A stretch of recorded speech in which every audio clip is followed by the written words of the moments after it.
indicator in ports with capacity modernization for reception and operation post-Panamax ships in Brazil. For this, utilizing the website of National Agency for Waterway Transportation, you found out 209 registered ports. From this group of ports, we chose 38 ports with more importance economically and historically for Brazil. These ports moved 46% of all goods over Brazil in 2021. Here the black points are all ports in Brazil, and the red points, the selected ports.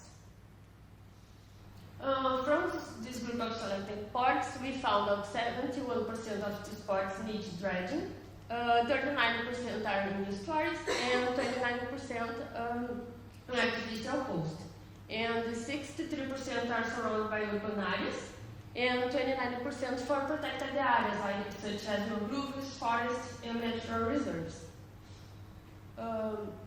Despite its importance for logistic transportation of Brazil, these ports are relatively small in size, and just 21%, it is more this, has capacity for operate ships with 50 meters of draft, and the most of ports are in southeast and northeast. Now let's discuss about the IDA, its desempenho ambiental. This indicator have 4 main categories: economic, operational, sociocultural, physical, chemical, and biological ecological. This metric have a score range from 0 for poor performance to 100 for a best performance, and have 2 types of questions with different answers rates.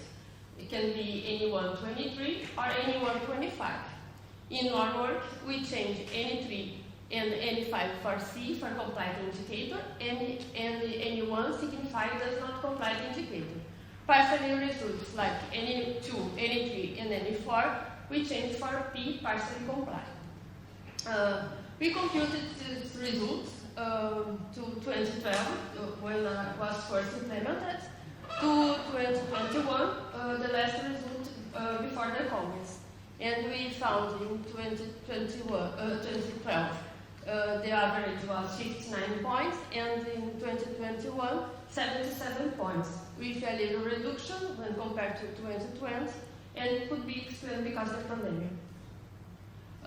Ports handling over 50 million tons per year have the best performance, and ports with capacity to operate ships more than 20 meters of draft too have the best performance, and this could be explained because financial resources in these ports.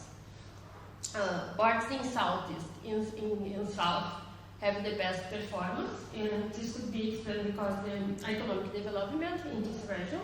But it's important to note that IDA reflects the management of each port. If a manager prioritizes the environmental programs, they improve. Different approach, either can be stagnation or decline. Ports in estuaries and natural areas have the best performance, and ports in river, especially in Amazon region, have poor performance. And it could be explained because economic disparities and different environmental challenges in this region. Looking forward to 2021 and the main categories, here we can see the best performance, and here the indicators with poor performance. And we found for economic operation category, existence of environmental license have the best performance. It was followed number of environmental professionals, and no occurrence of environmental accidents in the last years. But existence of all risk prevention and emergency plan, few ports have this indicator, and this is a problem because it's crucial for port safety.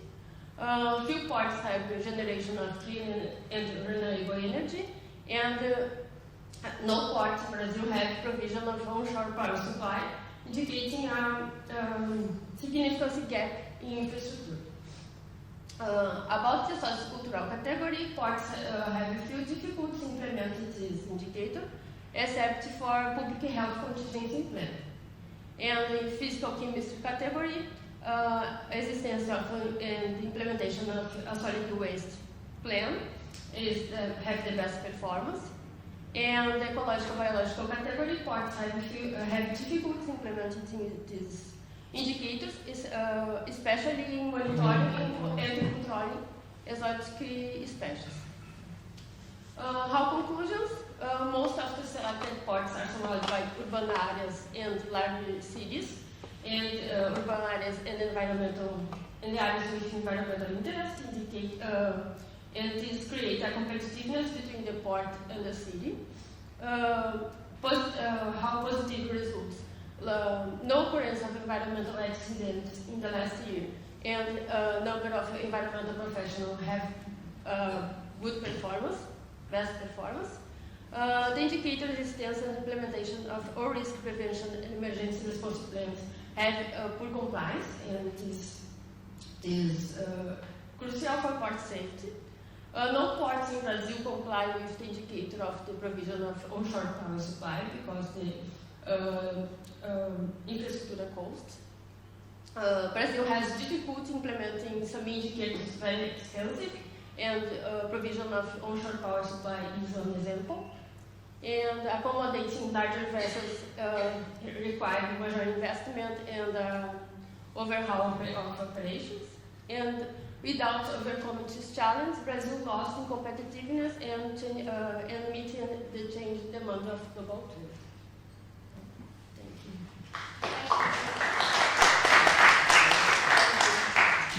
Thank you. Very interesting presentation. Thank you so much.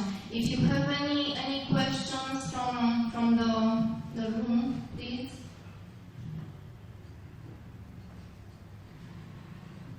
Any questions? Okay. Thank you. It's very interesting, and it's a long journey now to achieve all the objectives, environmental objectives. So congratulations. Thank you.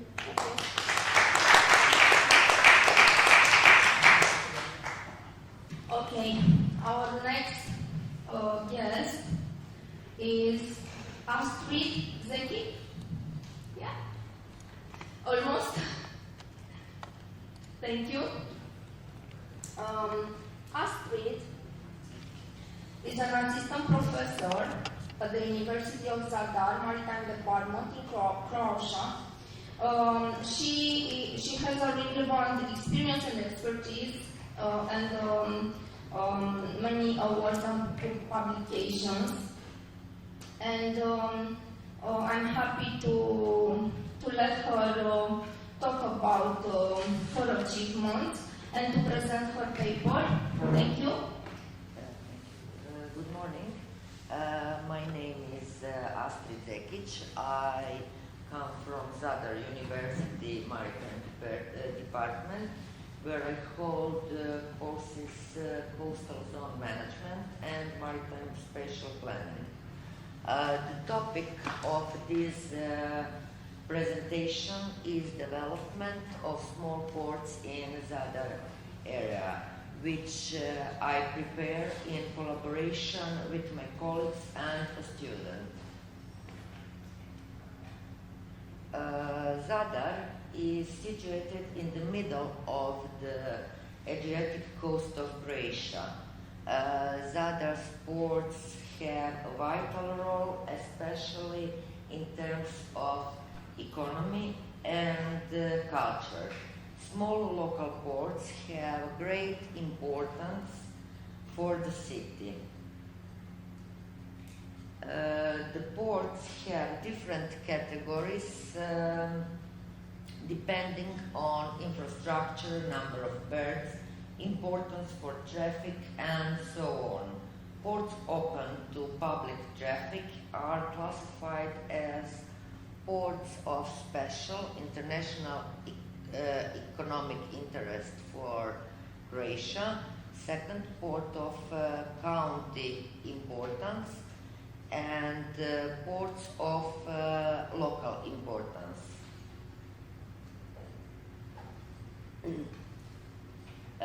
There are six ports of local importance. These are Bregdetti, Port of Fosha, Jasine, Port of Maestral, Port of Draženica, and Port of Diklo. All ports are located in the Zadar Channel, except for the Jasine. All ports have communal berths, but no nautical berths. The port of Bregdetti is protected from all winds. The port has pier with power cabinets for water and electricity. The port has oil tanks and waste bins. The port of Fosha is protected from all winds except the southwestern wind. The port is equipped with mooring rings. It is in the city center and has free internet. The port of Jasine is in the city too and protected by breakwater. Berths are along the coast. The port has operational area about 35 meters and the boat yard with the port crane. The port of Maestral is the smallest port of all, with only 36 berths. Berthing in the port of Maestral is very dangerous because the port is not protected from winds and waves. Wooden piers are placed along the coast because the sea is shallow, so that boats can be moored. The port of Draženica is exposed to southern and western winds and waves. Berthing is very dangerous there. The sea in the port is shallow, so the port has wooden piers. The last port is Port of Diklo. Diklo has only 103 berths, like the port of Draženica. Diklo consists of 3 basins. Only one is protected by breakwater. Moorings are not marked in any basin. The sea in Diklo 3 is also shallow. Technical recommendations refer to improving port capacity and infrastructure. All ports need new mooring and anchoring equipment, shore power cabinets, water supply infrastructure, ladders, lifebuoys, and portable fire extinguishers, port lights, and coastal lighting. This slide shows recommendation for each port.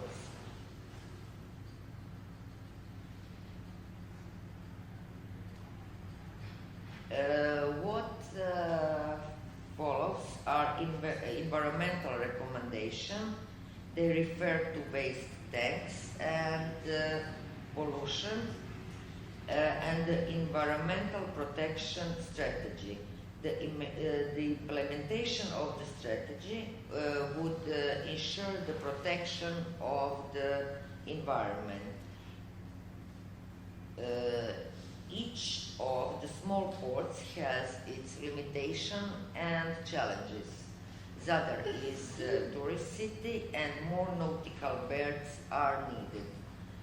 We must follow highest environmental standards and this study is a basis for future sustainable development of the small ports of Zadar because Zadar is tourist oriented and also the center of the region.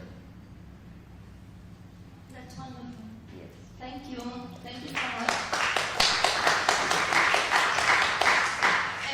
Any questions, please?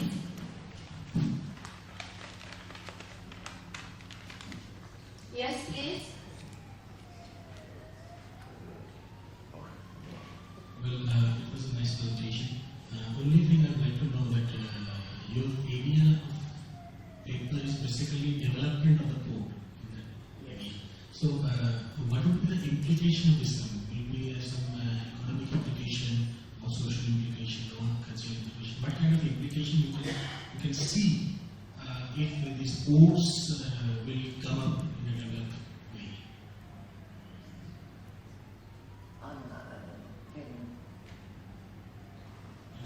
What kind of development, whether it be economic development or social development, or what kind of development you can see if these sports will come up in a more developed way? Development is basis for local people about local ports because these birds are for local people, but nautical birds are birds which pay tourists for using. Tourism development and tourism development you are talking about. Yes. Another is development of the local people. Yes. Any economic development you can see? Yes, in Zadar, in summertime,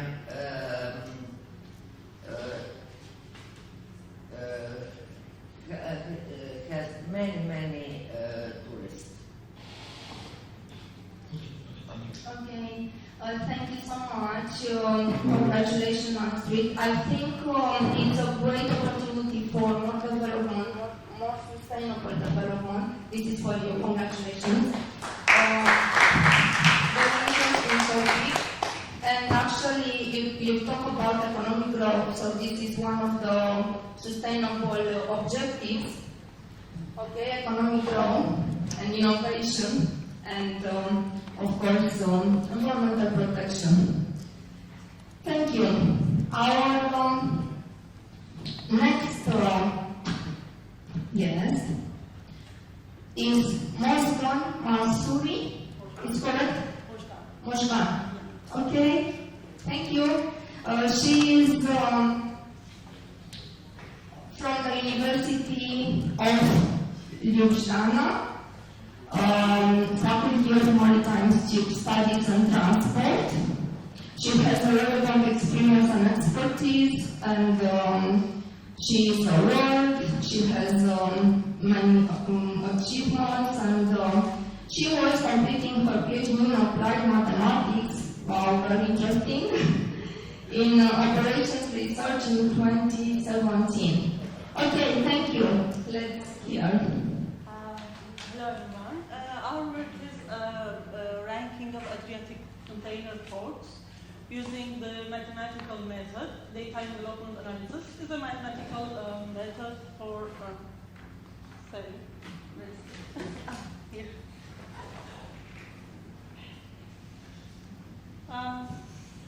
This paper is part of our project, DAP. This project is a DA evaluation of Adriatic ports. We select 8 ports from Adriatic, 8 container ports, Port of Trieste, Port of Venice, Port of Ancona, and Port of Ravenna from Italy, and Port of Koper, Port of Rica, Port of Peluccia, and Port of Bar. And we had another container port in Adriatic Sea because of Port of Doras is a small container port. We don't have access to data about Port of Doras, and because of that, we skipped this port in this study. Port rankings can provide good info about their efficiency and infrastructure and competitiveness of the ports and maritime transport, and help companies and port users to find the best transport routes. And governments, port users, and port authorities can use this ranking for benchmark and designing the importance between the routes and finding the investment and allocating resources for port development. And about sustainability, environmental sustainability, ports with high score or high ranking, they show the commitment to reduce pollution and promoting sustainability. Adriatic seaports, we select these ports because of their strategic location and modern infrastructure, and they are the gateway of Middle East and Asia. And because of this importance, ranking of these container ports are important for port users. And ports can make positive changes, attract more investment, and strengthen their position in the maritime industry. About this case, about the evaluation of ports, the first study about the evaluation of ports published in 1993 using this mathematical modeling. And around 2021, published more than 100 studies in this case. But more than 76% of these studies was about economic evaluation, and they don't pay attention to the environmental and emissions and something like that. And more than 50% of these studies was about global ports. And we have only 8 studies about the European ports and nothing about Adriatic region. In these studies, they have some ranking. They do the ranking about some ports using this mathematical method, but all of them are not comprehensive and are not useful for port users. This mathematical method is a good tool for evaluating, but it had some limitations. It had some problems. In this mathematical method, this is a non-parametrical model. You suppose that some inputs produce some outputs, multiple inputs and multiple outputs, but sometimes you have uncontrollable inputs or outputs, or you have undesirable inputs or outputs. In this situation, if you don't add this situation on your models, you don't have good real results. And unfortunately, most of these studies are in classic models and don't pay attention to these limitations. And as I said about the environment, most of very few articles, studies address the environmental situation, and there is some studies about these Adriatic ports. We select the cross-efficiency models.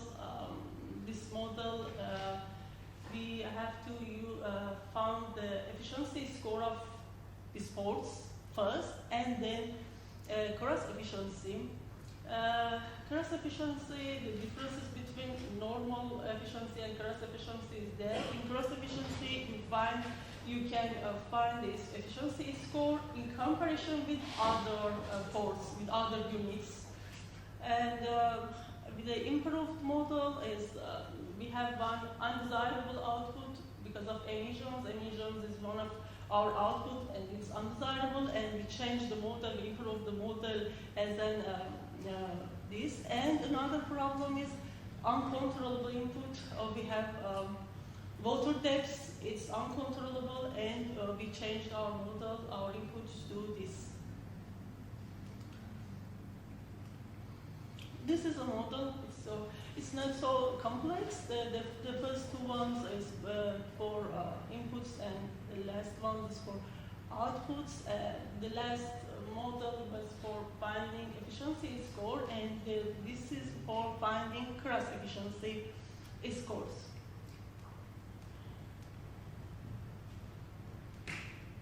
As I said, cross-efficiency score find the comprehensive assessment in comparison with other ports, other units. Because of that, this score is had the best ranking or ranking, and it can be give us the good and real results. One of the most important things in this mathematical method is finding inputs and outputs. And selecting these inputs and outputs. We have four inputs: total terminal area, burst length, water depth, and water depth is uncontrollable, and level of equipment, all equipment, and two outputs, throughput, and one undesirable output is emissions. We find this data from reports of the ports and some other web pages. And efficiency and cross efficiency score. The first column shows efficiency score. As you see, between these 8 ports, Port of Copper had efficiency score 1. In this model, if the efficiency score is 1, it shows this is efficient. If not, this is inefficient. And the second column shows the cross efficiency score, and the last column shows the rank of the ports. As you see, cross efficiency score is lower than efficiency score because it's real data and it assigns all inefficiencies because of that. And Port of Copper is efficient, and it is in first rank. After that, Port of Trieste and Port of Oreca follow them. And in this figure, you can see the differences between efficiency and cross efficiency scores in all of these ports. As I said, Port of Copper is the efficient port, and another important things between these 8 ports is Port of Oreca. Port of Oreca is a small port, container port, but it has a good efficiency score in comparison with other large ports. Thank you. Thank you. Thank you very much. It was really, really interesting, and you've done a lot of work, analysis and mathematical equations applied. Any questions, please, from the room? Yes.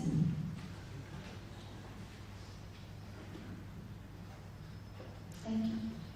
Well, I try to follow, because you have a quantitative list of the ranking, which is fantastic, but it's not, I try to follow and I try to look on my Google to find a couple of things, and it's still not clear to me how you get to these numbers. You explained it, but somehow... we have a model, we have a mathematical model.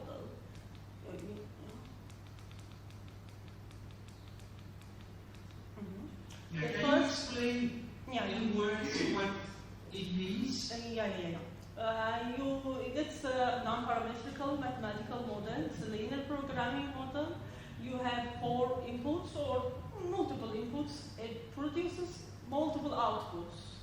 And in normal classical model, all of them is that's it. But now we say we have one uncontrollable and one undesirable. Because of that, it's a bit complex from the classical models. First, our aim is minimize the inputs and maximize the outputs, but not undesirable outputs, and not minimize the uncontrollable inputs because it's fixed. It's not in. And the model is that this is the first one is function. Our aim minimizing the inputs, but not all of inputs, and maximize our output, but but not all outputs.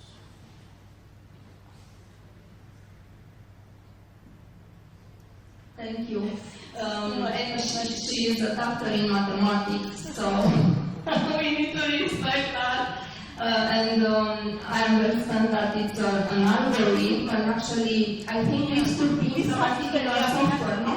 Yeah, okay. So, for us, the humans, it's easier if we can see a software properly, inputs, outputs, and yeah. Thank you. Yes, please. Thank you very much for your presentation about port ranking in the regional ports consideration, because it is very important to compare, as you said, also global ports. We have all rankings, but for regional ports, it is very important to compare the ports for the more competitive and cooperative environment. I have two questions. One is about the inputs and outputs. Can you shift the slides where we can see the throughput tier? The table. Yes. You consider only throughput, right? Yeah, throughput. That's for only container ports because of that. Okay. As I know that there are considerable cruise traffic. No. Yes. But don't we consider- only Okay. only the throughputs. Can I ask why? Is that any reason? No, Norwich, but in normal situation, one of the most important outputs revenue. Okay. But we don't have it. Finding this data is. Okay. Yeah. Data availability. Data. At least we have it only for 4 ports, and we couldn't find for. Okay, great. Okay. Another question is about environmental consideration. You said that emissions is an undesirable output. Yes, you are right. And also we have many garbages generated by ships and port facilities take these. So are there any restriction facilities in these ports? These restriction facilities are facility to take garbage from the ship. No, but that's great for adding this as of this garbage as of one of the undesirable outputs. But really finding this data is so hard, because there is lots of private companies in ports, port and they don't want to share this data. They don't want to share the garbage data. Okay, thank you very much. Thank you everyone. I'm sorry, I think, can we take another question, maybe? Do you think? Just a second, please, because normally we have 5 minutes for the question session for that reason, so she was already having like 3 questions actually. But of course, I will let you for the last question, and after the session, I'm sure she's available for you to talk more about this, because to be honest, it's a mathematical model that can be developed and applied in in all parts from the world. So it's a lot to talk about it. So, okay, last question, please. Well, if you go back to your conclusion, I think you said that the number 1 was good and all the others were not good. Are not good, but we rank them. Good, not good, efficient, and inefficient. Yes, one is efficient. The only number 1 is efficient and all the rest is not efficient. Not efficient, but you can rank them. For sure, there's differences between this course. There is differences between this course. Because if you say that all the other courses are inefficient, that's... Yeah. With this situation, they are inefficient. Yeah. And this model can do something for give some suggestions for being efficient. Okay, thank you everyone. I think it's a very good algorithm to analyze and actually to find these risks and negative factors that are conducting to they are making these ports inefficient, And you can talk more with her after the session, please, because we are already doing a lot for this. Congratulations, to be honest, it's a wonderful work, and it's interesting to be applied in many parts. Thank you very much.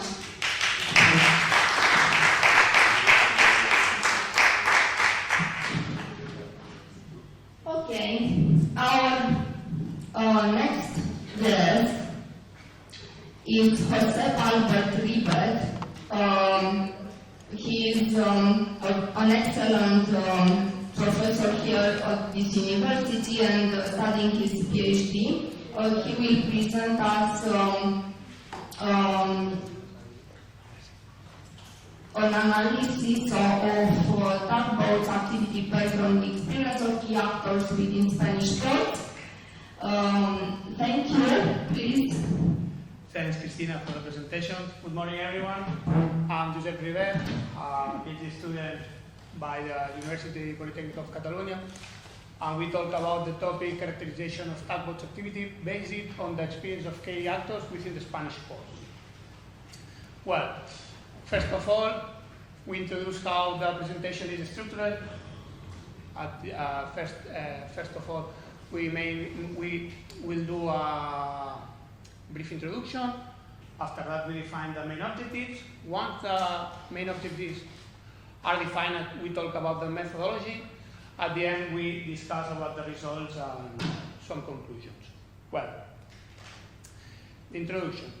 We know the maritime transport is vital for the global economy, handling 84% of worldwide freight, but also contributes significantly to the greenhouse gas emissions, impacting in the air quality, in the water quality, and biodiversity, and the most important part, the coastal areas. After that, ports are a significant source of emissions, but not just from the merchant ships, but also from the auxiliary vessels that in port, like the tugboats are. And then, we are analyzing the tugboat characteristics, port service requirements, and insight from stakeholders. The research seeks to improve the efficiency and environmental impact of the tugboat activities. Well, now we define the main objectives, analyze the results of the tugboats, characterization based on the port prescription of each port, and then make and emphasize the importance of adapting the capacity of tugboats to specific needs of each port, and ensure operational safety and efficiency from the ports. Well, it's not the same Mediterranean port to the Atlantic port in the US. Well, now we define a little bit the methodology. Well, first of all, we need to define a study of area. A study of area will be the most important ports of Spain. A little bit later, we'll see which is the criteria what we use to do it. And then we talk about the towing service prescriptions. Each port have some prescriptions, and we decide to work with the main engine power from every tug. We decide to work with the boiler pool and the propulsion system. And we do the same with the actual existing situation. We take the same data from each port and each tug. We found all the information in the annual reports of each port. At the end, we cross the data and make a comparative analysis with the opinion and the knowledge from the users of the tugboats, the captains and the engineer and the chief engineers of the tugboats. We can make at the end the characterization of the tugboat's activity. Well, this is the criteria what we use to define the study of area, and then we decide if one port have 1,000 vessels or more entered in his waters, move more than 3.5 million of metric tons of cargo, and have 4 or more tax per port. If a port meets the three criteria, it's a port that can be part of the study of area. Well, now we have the first results. It's how many the ports that has been in the studio area. After analyzing 28 ports that make up the entire Puerto Estadio network, it has been determined that 18 of them meet the criteria and are included in the studio area, with the most important ones being Barcelona, Algeciras, and Valencia. Algeciras is one of the most important with the number of tags and volume of cargo. And Barcelona is the most important because we have a lot of cruise ships. It's a lot of vessels entering our waters. And then we see a little bit later have the most important capacity in bollard pool, regarding the bollard pool in all Spain. But now, if we analyze the towing prescriptions, we take all the prescriptions of all of ports, and the most important data we obtain is the most frequently occurring value is 50 metric tons of bollard pool. This value will serve us to the reference value for comparison with the current situation. We have here the bollard pool of 50 metric tons, and it repeated 26 times. After that, we make analysis about the propulsion type. The prescriptions talk about from omnidirectional, buoyed, azimuthal, and conventional. Being the omnidirectional propulsion type the most important from the prescriptions, but sometimes are more explicit and specified if the port needs or wants azimuthal propulsion or buoyed propulsion. After that, we start with the results from the analysis of existing towing services. Here we have all the ports form part of the studio area and the number of tags have in each port. All of them have more than 4 tags, except Santander, Tenerife, and Castellón, that remains with 4 tags each port. But if we'll see the average number of tags, raising to the 7.5 tags for each port. It's more or less the double of number established in the criteria for our study. Then, regarding the bollard pool, the situation remains between the 45-50 tons for of bollard pool till 70 tons of bollard pool. The unique difference we have is the current situation. The number of tugboats in the current situation is greater than those prescripted. Now we'll do the same with the bollard pool and the number of tags of each port. The dashed line is the average bollard pool that we obtained in the analysis of all the towing prescriptions of the studio area. We see the concentration of bollard pool remains between 50 and 70 metric tons, but for the average value is around 64 metric tons, indicating a 20% increase of capacity. But the highest average capacity is in Barcelona, where all the capacity exceeding the reference are around 60% bollard pool. If we see now the propulsion system, we have the same. All the ports have most percentage of omnidirectional propulsion. Then, if we make the same analysis, but now starting with the dashed line, the dashed line is the average power that we obtain of analysis of prescriptions. It's around 2,900 kilowatts. And we can see we have a very important part of the power higher than this value. Well, after that, we talk with the users of the tag sheets.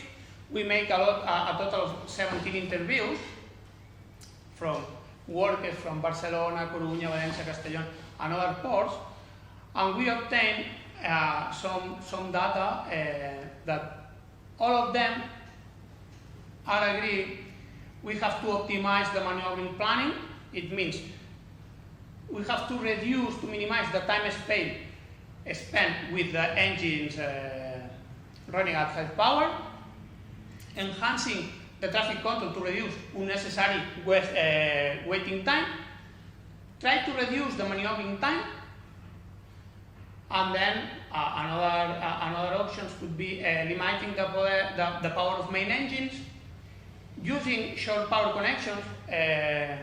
This is important in the hoteling stages. Try to adequate the tugboat dimensions and engines to each port. Try to use hybrid technology and maximize the use of short power connections, and try to implementing emission reduction technologies on board. New combustibles or something like that. Use the scrubbers, all that kind of things. Well, now we will talk about the conclusions. The more relevant could be we have a 30% higher demanded power. We start in 2,897 kilowatts. After make the analysis of 136 vessels, 84 of them have more power, and we have an increase about 1,000 kilowatts. It's more than third part higher power demanded. We can affirm exists a direct relation between the boiler pool and power, and the omnidirectional propulsion is AD, void, APT, or rotor tug cover almost the 80% of tags in area of study, but we have some differences depending who is the ship owner. For example, in Spain, we have one of the most important tag ship owners is Boluda. For example, around 80% of ships of Boluda are void Schneider propulsion, and we have another as a Barcelona, Rebarsa, Rusa and Santander or someone like that, have preferred an ASD propulsion. And the most important thing that we have to work is try to optimizing the tugboat maneuvering stages. Well, after that, I show you this slide. In orange, we have the prescriptions, all the prescriptions for each port in the area of the study, and we see in blue the distribution of all of tags that say in the existing situation. Then the question is, are adjusted the prescriptions to the actual situation? We'll see in the next steps of the study. Well, thank you for your attention. Sorry. Interesting and very actual, because we need this analysis in order to optimize all maneuvers in the ports, and this is part of the efficiency of each port, and also innovation, because you talk about alternative fuels and all that. Thank you so much. Any questions, please?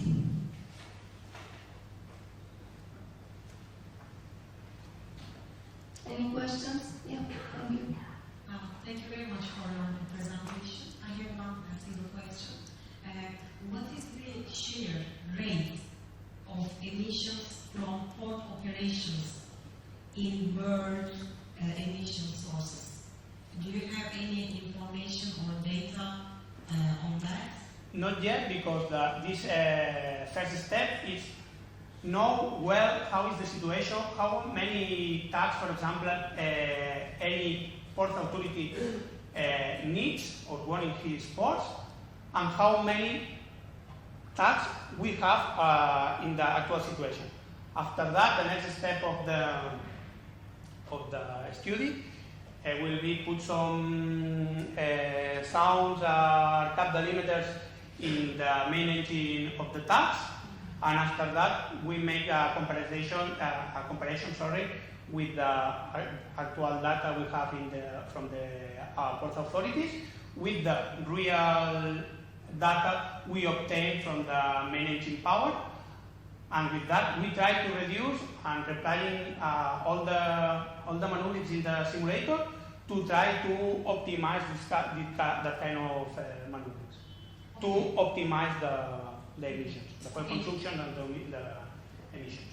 Okay, you started for the Yeah. baseline assessment Yeah. to assess the impacts, That's it. measurement of the impact of what kind of propulsion system and fuel and frameworks, what Yeah, kinds of paths have. But my question is about there is a globally emission generated by all sectors, agriculture, transportation, etc.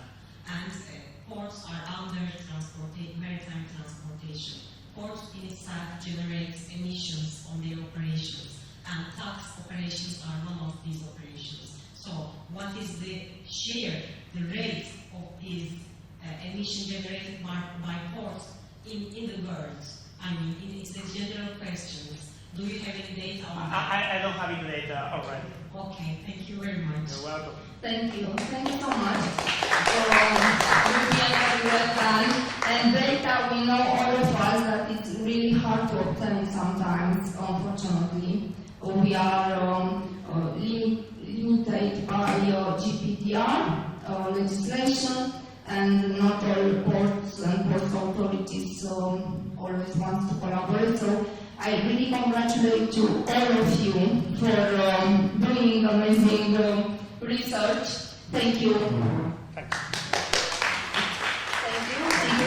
It was an honor, and I will invite the director of the conferencia, Dr. Professor Xavier Martinez de Oises, para concluir. Yeah? Well, the session is closed. Okay. Chairperson. Okay. So we are closing this session, and thank you. I want to announce two questions. And now, before leaving, please remain here seated, because we are going to have a demonstration of a human power activity. During the coffee break, we will have a demonstration in the hall. But before, we must hear some instructions. And the second point, that please, when you leave, you must confirm your attendance to the vote after the 2 o'clock. Please. Thank you. Thank you. Thank you, everyone.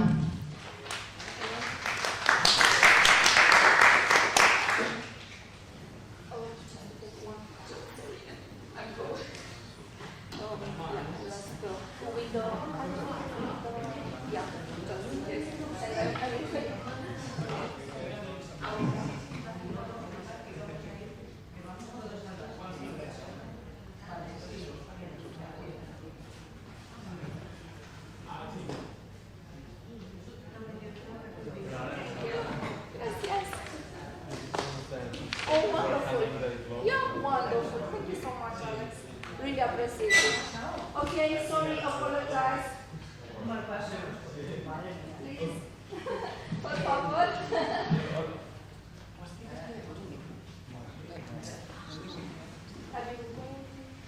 Human Towers. Hello everybody, we are Castellers de Esplugas de Llobregat, and today we're going to show you during the coffee break a tradition from this kind of Catalonia, okay, Catalan area, and what we call Castellers, and basically we build human towers, human structures, okay? So this is a very traditional thing, and I will introduce you a little bit this tradition, and then we can go for a coffee break downstairs here in the same place as before, and downstairs we're going to do a short activity for you. So basically the Castellers uses all kinds of people, okay? So strong guys go at the basement, and then little kids go at the top. So it's a very, it's a teamwork thing, and it requires a lot of practice. In summer, there are different shows at different towns.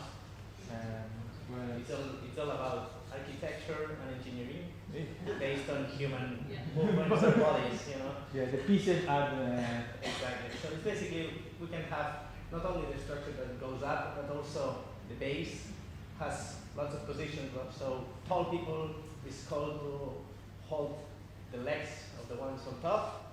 And then there are the smaller ones that get in the middle of people, so the base don't move around. So it's basically completely full. You can even very hard to get inside, and you smell the feet of your colleagues on top. So it's like something very human. You need a good relationship with everybody because you're gonna be on top of each other. Okay. So the different color teams, let's say, we all wear white pants, and the shirt, the color of the shirt depends on the color. In our case, we are wearing this nice blue, and We are the cargolins of Splugas, which is the snails of Splugas. Yeah. And we also wear this clothes here in the race, and it helps to give some strength on the back and the core, and also to climb. It's also useful for the guys to climb up. It has to be very, very, very tight.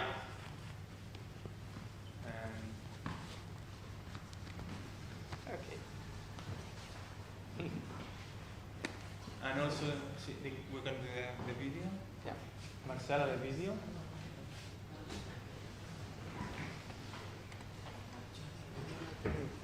On el teniu el vídeo? Li he enviat un WhatsApp a la Marcela i a la...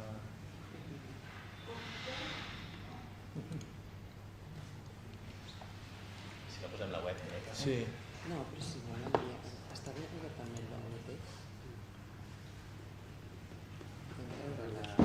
L'he posat perquè he pensat que, com que era un... Ah, sí. Ja estava en la llista. In the Midwest, several forms, so we can do pillars, which is one person on top of each other. Ai, joder, t'he escrit One person, one on top of each other, that was the directament Esplugues de Carbó. Then there are towers, which are two people, one inside. This is one of the hardest ones because if you go to the side, you cannot hold to anything, so that's the hard part. Then there are 3, 4, 5, 7, so it's like getting a bunch of people. And we can, I mean, the highest one is about 10 floors high. So, and on top of the castle, or the tower, there are the kids of 4 and 6, 7 years up there. And when they raise the hand to show that it's complete, and then the challenge is going down again without falling apart. So we have this small video here that shows a little bit the science behind the human towers. We can find lots of patterns of organization in nature, and nature doesn't know much about physics. If we look to a snowflake, there is a very interesting pattern there, but the snowflake doesn't know why it's in this way. Human towers are the same.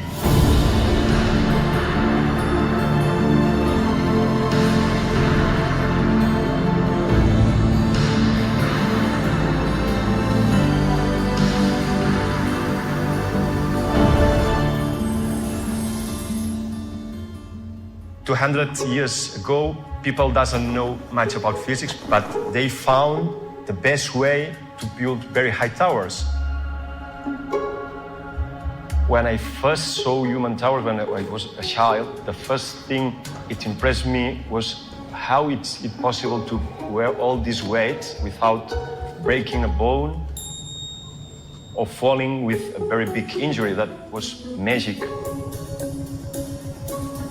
When I grow, finally I understand how is it possible. It's a little bit magic, yes, but it's physics. When we build human towers, we need very different people. We need, in some places, very thin people, in other places, very heavy ones. If we want to go higher and higher, it's important not to put a very big load. We can find a very good analogy between human towers and churches. When they begin to construct very tall churches and they want to make the walls very thin, they need to assist these walls by the flying butters. That's the same thing with human towers. Building a 10-level tower with 4 people in each flat. Each one that is in the base, it has about 400 kilos on it. If we see it as the whole tower, can be about 3 elephants of load. So we need to distribute all this weight evenly, because if we put 3 elephants over 1 person, or we put 400 kilos on 1 single person, it will not be possible to support that. When you see a human tower falling, and you think they are falling in the same way a diver is falling to the water, or even someone that is falling from a very big building to the floor, obviously you will think that it probably will die. This is because when we fall from a very high to the floor has no capacity to absorb the energy. But that's not the same case in human towers. The base, it's compact, but it's not a very hard surface that has the capability to absorb a great amount of energy. About half of the energy can be absorbed by the base. But most important, normally the fall is not directly from the top to the base. The human tower normally falls over itself. So people are falling one over each other. They're accelerating the fall, but also fragmenting the energy. It's different to have a very big impact rather than 10, 12 very little impacts.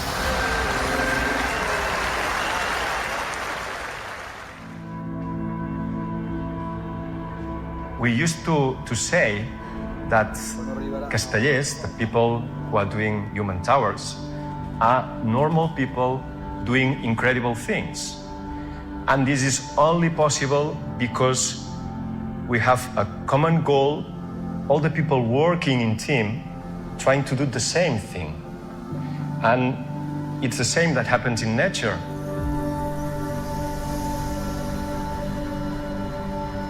An ant is not able to do a big building, but many ants are able to do that.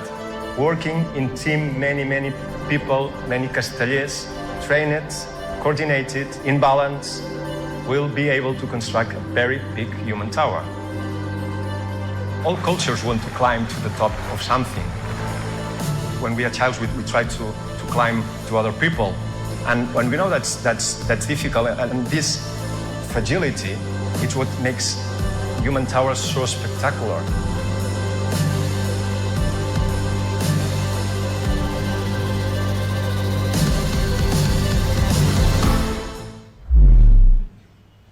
Okay.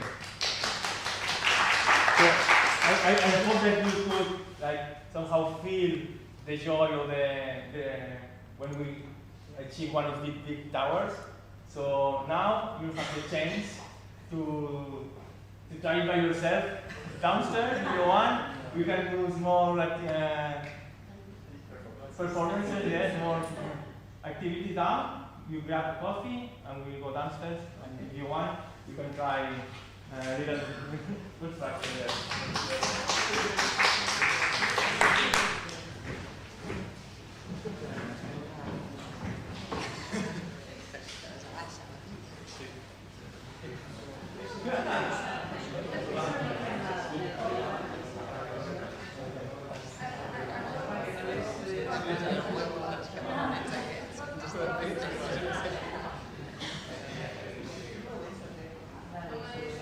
You want to try? No.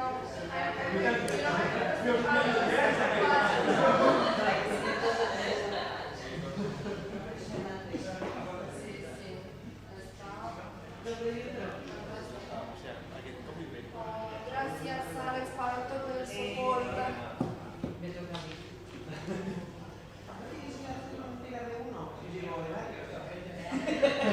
Sí, no, después de verlo, la verdad es que sí me da mucha gana. Ay, es como lo de San Fermín, que lo puedes poner delante de pelo y dices, qué pena no estar. Ay, qué pena. Pues a mí me pasa eso.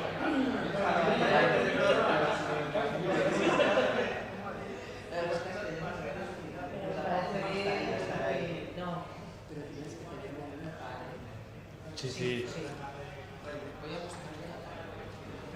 Yo voy preparando todo el tema. Para el debate vamos a ir. Los dos que estaban estamos haciendo todos cosas para la media serie porque yo no soy parte de media.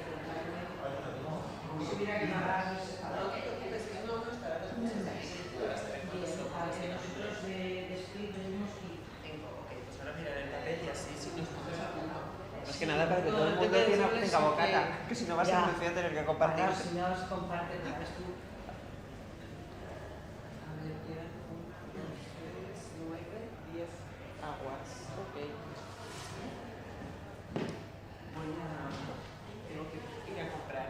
Venga, yo estoy aquí con mis notas. Don't you want to make a hill tower? Not today. Not today. I leave that to the specialists.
Sí, yo me estoy preparando un poco alguna nota, pero bueno, a ver si han empezado ya. ¿Se están preparando?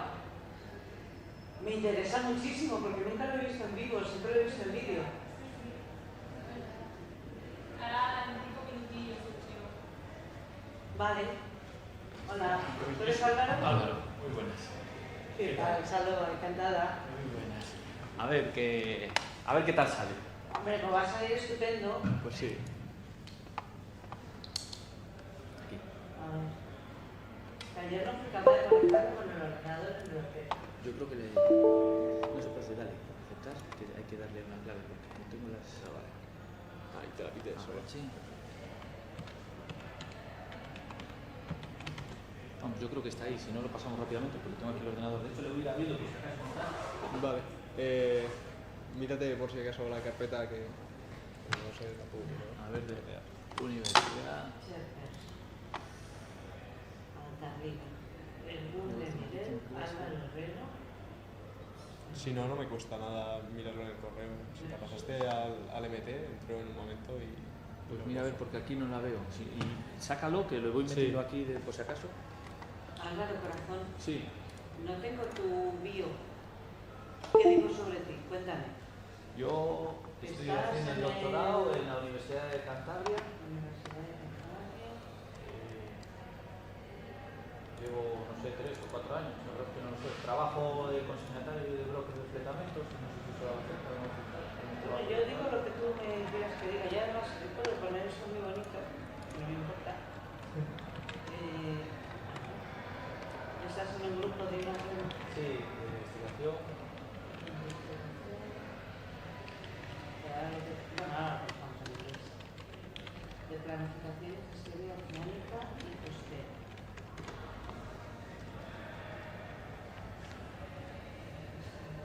tienes ahí o no? Estoy en ello. Bueno, voy mirando yo aquí también. Sí, tengo video a mano. factor, el doble. Pues ayer estaba trabajando y venga a trabajar, venga líos en la oficina y digo, mira que no voy. Por un momento temblé. Luego, Alex, me tienes que presentar también a Xavier para saludarle.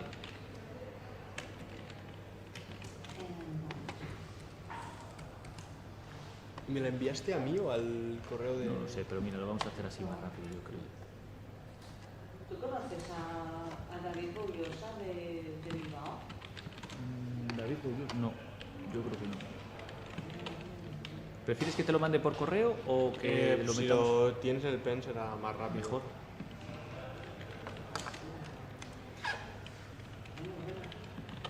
No me he leído el paper, la verdad. ¿El mío? No me lo he leído. Mejor, así igual te sorprendo y no te aburro. No sé, mi marido no venda todavía en el NG. ¿Ah, sí? Tiene su propia teoría al respecto sobre Bueno, los nuevos motores. ya sabes que el diésel papel lo aguanta todo, ¿no? Sí, claro. y los que todavía van con turbina y caldera que del NG. Y dice, a pesar de los pesares, aunque no lo quieran reconocer, es mucho más eficiente la turbina y el ir quemando la carga. Porque sí, lo que pasa es que es eso más barato. Claro, lo que pasa es que... El eco va de económico.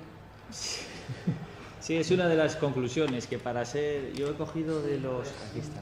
Yo he cogido de los... De Balearia conseguimos datos y el año pasado hace un par de años dejaron de consumir porque subió el precio de... Entonces ahí dijimos, venga, vamos a darle que tenemos ahí un escenario ideal. Qué bien. Pues tú vas el primer y después va Cristina, que de ella sí tengo aquí su vida. Y después va Elías, Copio y ya te doy que eres de una manera, así que todo muy bien.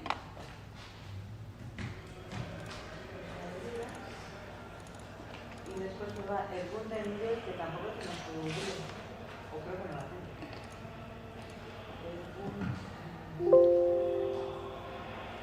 Igual es que como está abierto.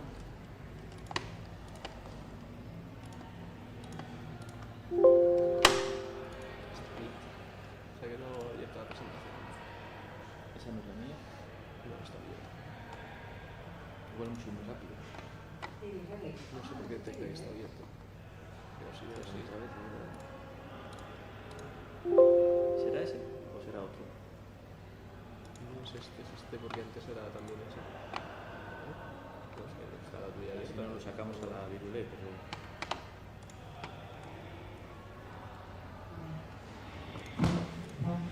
Voy a verlo. Ahora vuelvo. Vale. Cristina, no nos abandones ahora, ¿eh? No, yo sí Es Zaloa, que está el nombre anterior todavía. Vale. Zaloa Sánchez. Que es de Bilbao, estudió en Bilbao y ahora trabaja en Croacia. Ella. ¿Esta chica? Sí. ¿O la que viene? Esta chica. Sí. Pues casi no hay ya... O han perdido un poco de la fuerza en la zona, ¿no? ¿Tú qué estás? ¿Haciendo doctorado también? Yo no, yo estoy acabando el doble grado. Pero grado, todavía no he hecho ni máster ni nada. ¿Y te gustaría o no? No lo tengo claro.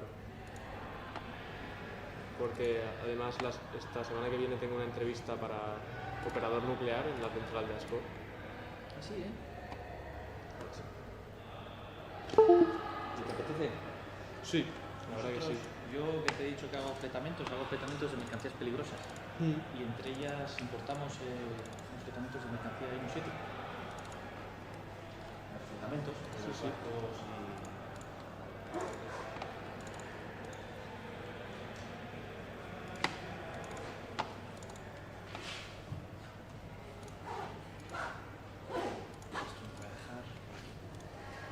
Si quieres aprovechar ir abajo ahora que hacen el taller este de los castellers, ¿lo has visto alguna vez en directo? Ah, sí, no los he visto nunca, le he visto ahora prepararse. Estaban ahora ahí en el... Pues muy recomendable. ¿Sí? Pero yo tengo que estar ahora menos cuarto, ¿no? Sí, pero bueno, que realmente está todo preparado y ya está todo abierto. ¿Este cómo funciona? ¿Dándole aquí? No, esto lo va...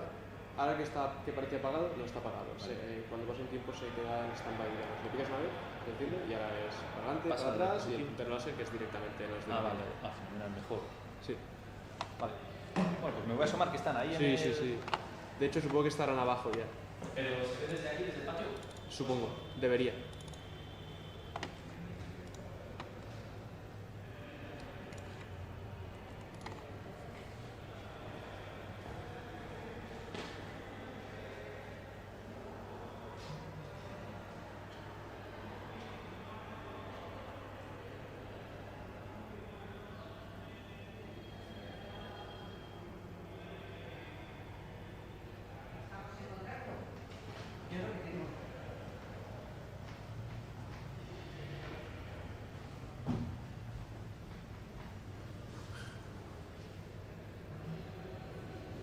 He visto la exposición de Ana, ¿no? De una chica que estaba presentando. Sí, de Astrid.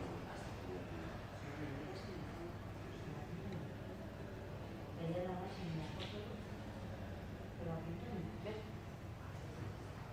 La foto, es la luz. Ya te lo subí.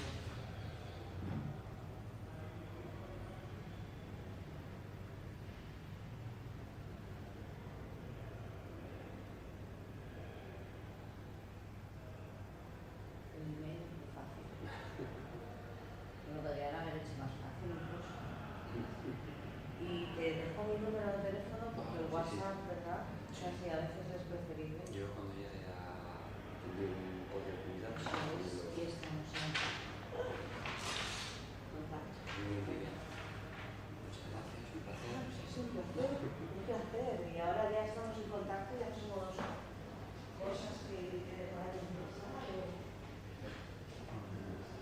¿Tiene la gente tiene algún viaje?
se quiere conectar ni al móvil, ni a internet, ni a nada.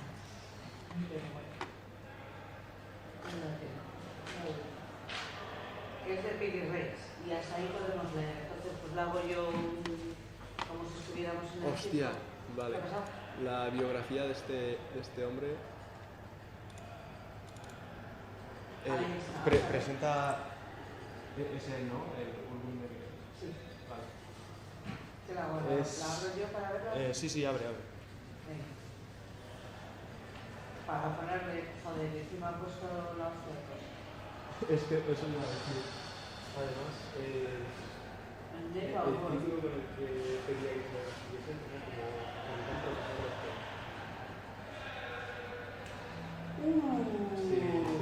¿Sabes lo que le voy a decir? Dice, igual que yo, capitán profesor doctor. Que se da gene un poco. Soy mala, ya lo sé. Capitán. No sé si fue militar turco, a lo mejor Sí, es te pone aquí que se graduó de la sí. Academia Naval y el Colegio Naval de Guerra. PhD Maritime Management. Sí, pero el PhD Maritime Management no es lo mismo.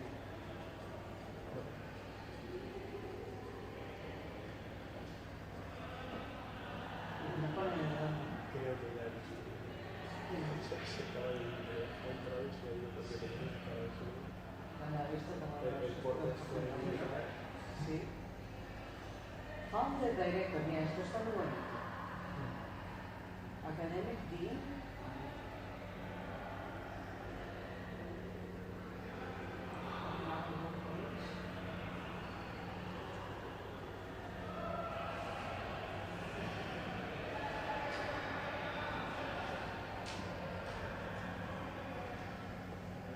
¿Te han dado el libro con las...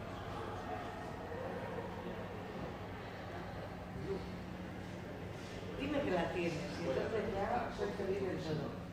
Porque me mandaron por email y había 2 biografías, las imprimí. Me mandaron los 4 papers. Voy a preguntar porque entonces tampoco tenemos dos. Nos hacemos en un minuto, no los tires que por la parte de atrás le ponemos los nombres. Claro. Al aviso porque deben estar hechos.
Sí.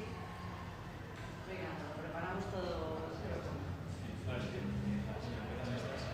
Estaban preparados todos los nombres con todos los tíos.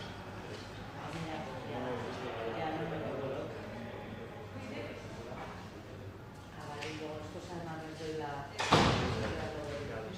Muy bien, pues esto ahora lo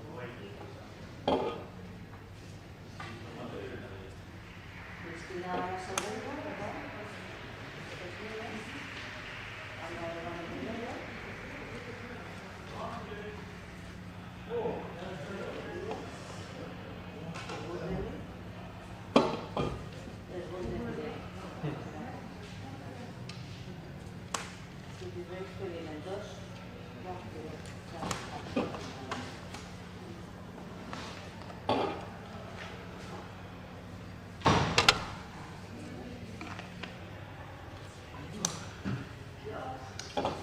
¿Yo qué estoy ahí? ¿Yo qué tengo que estar aquí sentado o...? Puedes estar o sentado o estar. No, no, no, no, no, Si no It's okay. Anyway, he's coming first in the session, and you are second. Nice to meet you. I'm very pleased to meet you. Is there anything in the video that you, because you have a very extensive video, is big enough? So I was taking some notes here in my Más que nada, la gente se pone al fondo de todo. I love when the people have a very extensive video, but Working hard. you are. I'm really impressed. So I was thinking about telling if you want to be, that you have a doctorate. Here, yes. Yeah, I was thinking that. 12 years ago. Oh my God. Sustainability and Business Ambassador, and you are maybe not lecturer, but In Liverpool University, yeah. Yeah. And you are also collaborating with universities, and you have different international projects. Yeah. So these are. And maybe that on 24th of June in 2 weeks I will be awarded as top 50 women engineering. Oh my God, this is really. Oh, congratulations. And thank you. Thank you very much. Because women in this industry really. Yeah, we are trying. It's very hard. Really? But working hard since Wait, I was wait. a kid, so. Let me Thank you write so that down. much. No, come here and so in June 2024 she will receive The award of top 50 women engineering. And I'm invited in London. top 50 or 50? 50. Woman engineering. Yeah. Yes. Yeah. From all domains. In all domains. So they write like that? Well, what do you think? Sorry. No. Yeah. No, I'm just saying that are from all the whole domains. Yeah, all the areas And the of whole, engineering. the whole world and domains and yeah. Congratulations. Thank you, yeah. You It are was really- unexpected. Yeah. Well, unexpected to me because sometimes you are working, and to be honest, you are having the impression that you are not having the results immediately. But sometimes the results are coming later. Where are you coming originally? Because I'm born in Romania. Romania? I'm born in Romania. I'm British citizen because I'm having like 10 years in the United Kingdom. And I'm also here, I'm considering I'm Spanish because my daughter is born here because when I was studying my PhD here, I was married also. So you are having a woman. I'm a global citizen. Yeah, that's great. I'm going to find my one. Oh. I'm here. Can I connect with you on LinkedIn, please? Yes, of course. Yeah. Just find my name. Yes, please. Here. It's Yeah. very easy because Yeah, there yeah. are not so many women with this name. Okay. It's a beautiful name. Yeah, that's me. Oh, wonderful. An email. I think someone will be remembering, but I don't know if I have this email or the other one. Are you busy? Oh. I can't add myself here. Oh, wonderful. Yeah, no, after that. I will present the second one. Okay. Will you join both today? I'm not sure because I'm also with my daughter and my husband and they will come at 1:30. And tomorrow we are going back in England. So I will take this then I add you. yeah. Oh, thank you. Pretty much. Of course. What are you? Sorry.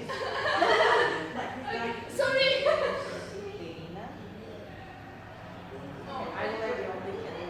And you can send it or shall Here. I'm sorry to interrupt. No.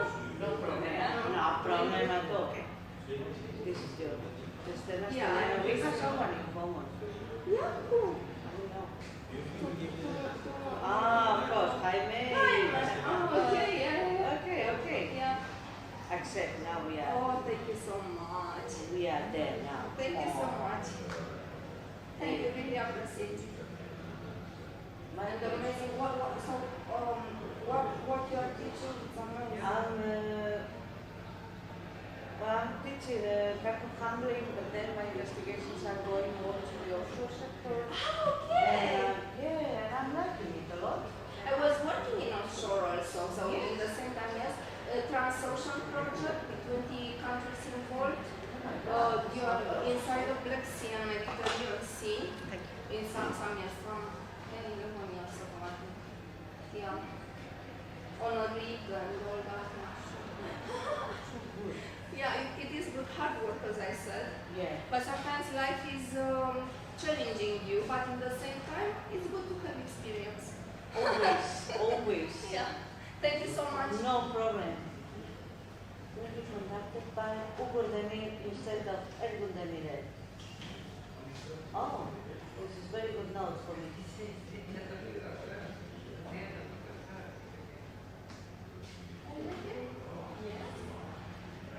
It has a master degree in medical investigation. Ah, very good then. Very good note. So please Uber Demir. You are Uber Demir? So you're going to be presenting instead of... Okay, okay, but I have your video somewhere. It will be blocked. No, it will be blocked on 5 seconds. It will be the camera here, it will be just... Thank you. The certificate has the name of Ergun Demirel. I will be giving it to you at the end. And if you want to change to be written your name, you will contact the committee. You are Ergun Demirel. Yeah, no, it's perfect. Eh? Well, you agree with them, I don't want to mess. You can prepare too, I don't know. So who is going to... I'm the president. Yes. It's an addition. Oh, very good.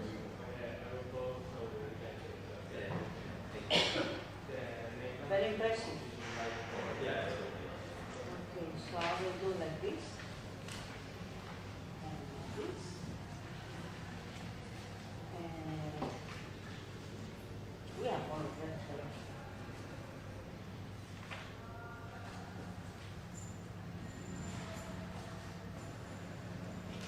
More or less. You can bring the people to come back.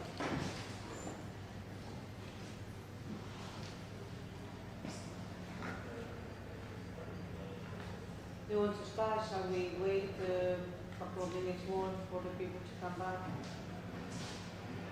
Shall I go out there and bring them here?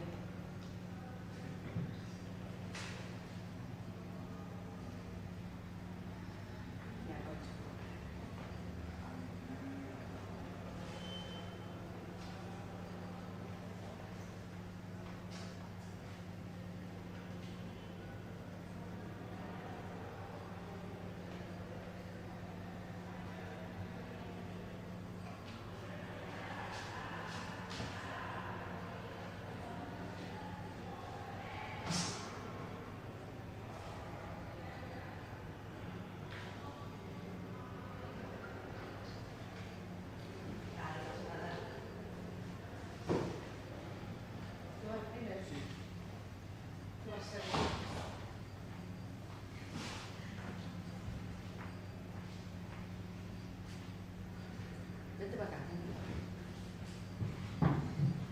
So, hello, good morning everybody. My name is Aloha and I will be hosting one of the most interesting sessions in this conference, which is the environmental session.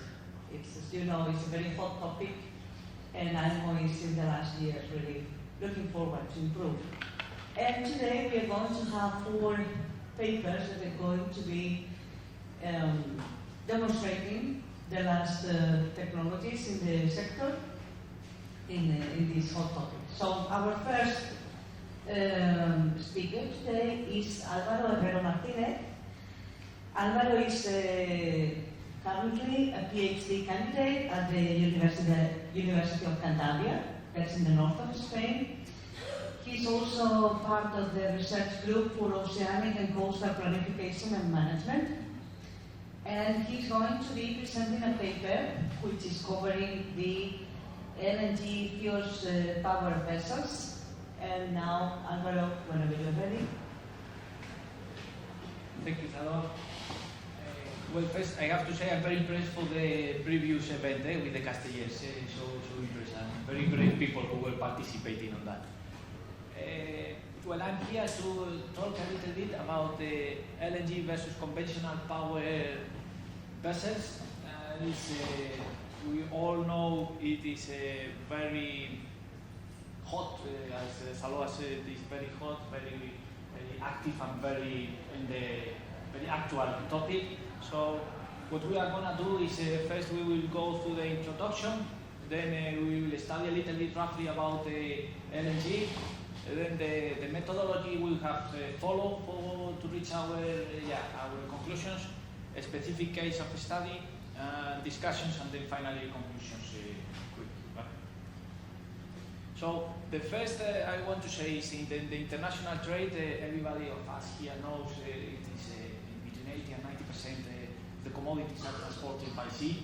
So, but despite of that, it only comes to the 3% of the total emissions of humanity. So the first thing we have to say is we have to improve and to try to reduce our emissions, but we have to be aware we are still being very, let's say, environmental friendly kind of transport.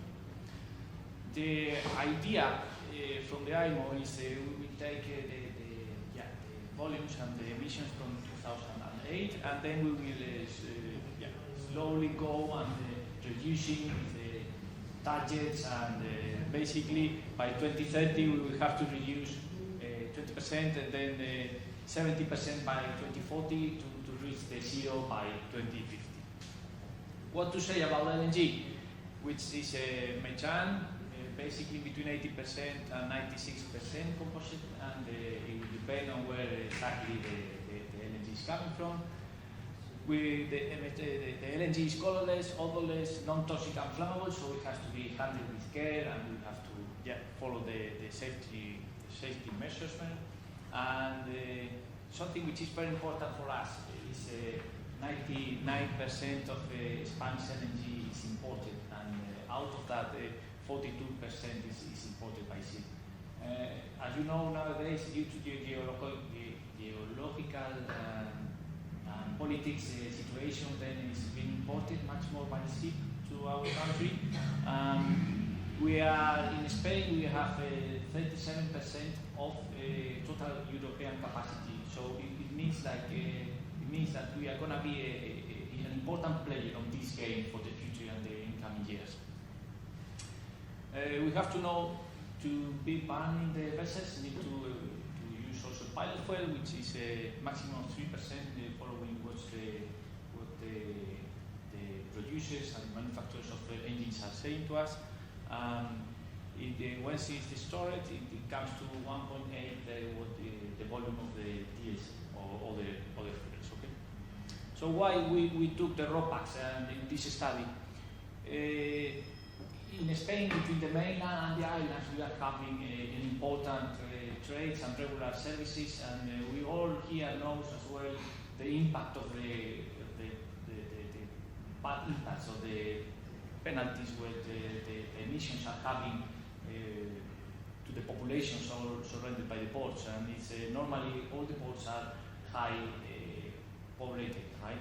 So in between 2019 and 2023, this company transported about 19.5 million people in 5 years. So also we did a previous study about the onshore power supply, and one of the main conclusions was the frequency and the regularity and the stay in the vessels in the ports are one of the key points to promote the investments from both sides, from the ports and also from the vessels. So the high frequency and the presence in the ports of these kind of vessels are very important. Whether we say the ports are near urban centers are very, very much populated. And here we have where basically these ships are trading. Right? Going into the methodology, what we have done is you see here in the years, and we took all the information from the company which are publishing in the environmental reports on a yearly basis. And what we have is following the 4th IMO study, the figures and the instructions how to calculate and how to run the numbers to find out the total CO2 emissions.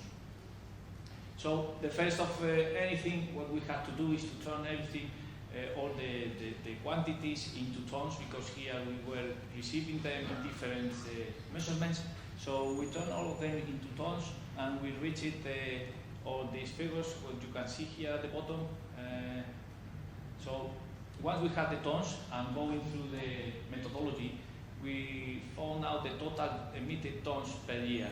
As you can see, also here we have compared the tons per year compared to previous year, and it is very important and very highlighted the minus 26%, which basically is not because of the LNG, it's because of all of us know the COVID situation, which heavily affected to this kind of trades. So we cannot really see focus very much on this figure, but however on the others we see how it's increasing a little bit, but if we come a little bit back, we see how the sailed miles per year were, despite of in between 2019 and 2020, always been increased. So at the end of the day, the total tons polluted to the atmosphere were increased. Here we have the graphics where we see the comparison in between the miles and the tons emitted. If we go to the specific case, what we've been studying is the LNG. Here in this graphic, you can see the cost of the ton of the gas. So we see the huge increase by September of 2021. So it means like from this period in between the red arrows, the company decided not to ban LNG and come back, and despite of all the huge investment they have done, they decided not to ban any more LNG and come back to conventional fuels. So what we thought is, okay, we have a perfect scenario, an ideal scenario to compare the emissions in between exactly the same vessel, exactly the same routes, exactly the same main features of the vessel, only changing the fuel, burner fuel. So here we have the period burning LNG is between this grey arrow and this red arrow until they decided to quit, and then it means that 265 days and almost 80,000 miles sailing. While avoiding the LNG from the figures we had, it was 143 days only. We also did the whole year, but I don't think now it's very something special to be pointed out. So on the basis, what we have done is, of course, it has some pilot fuel and real figures taken from the vessel. We reached the conclusion that during the burning LNG period, the ratio CO2 emitted per mile was 0.37, while burning conventional fuels were 0.44. We have here also again which we were expecting something average in between, because it's part and part for the year 2021. But we had here this, which is the important figure where we reached it out. And we use that, using the nautical, the sailing miles, we use it to run out and to run the numbers and to find out what was the differences and the in between burning one or the other fuel. Coming back to this graphic, you see here again the miles and the polluted tons, which is very important here and the discussions on the fleet. Is any single year burning the LNG, we are increasing that red arrow which you see now on the slides, and that means that we are in the good path, let's say. Hopefully the red one, which is at the bottom of the emissions of the tons, it will come down to the horizontal and even going down, while the other, which is the sailing miles, will keep increasing following the trends we have.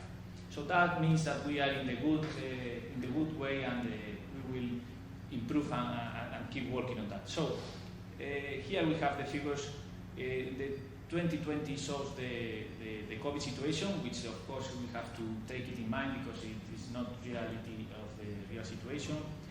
During 5 years, we could have avoided 32,000 tons of CO2, which is not despreciable.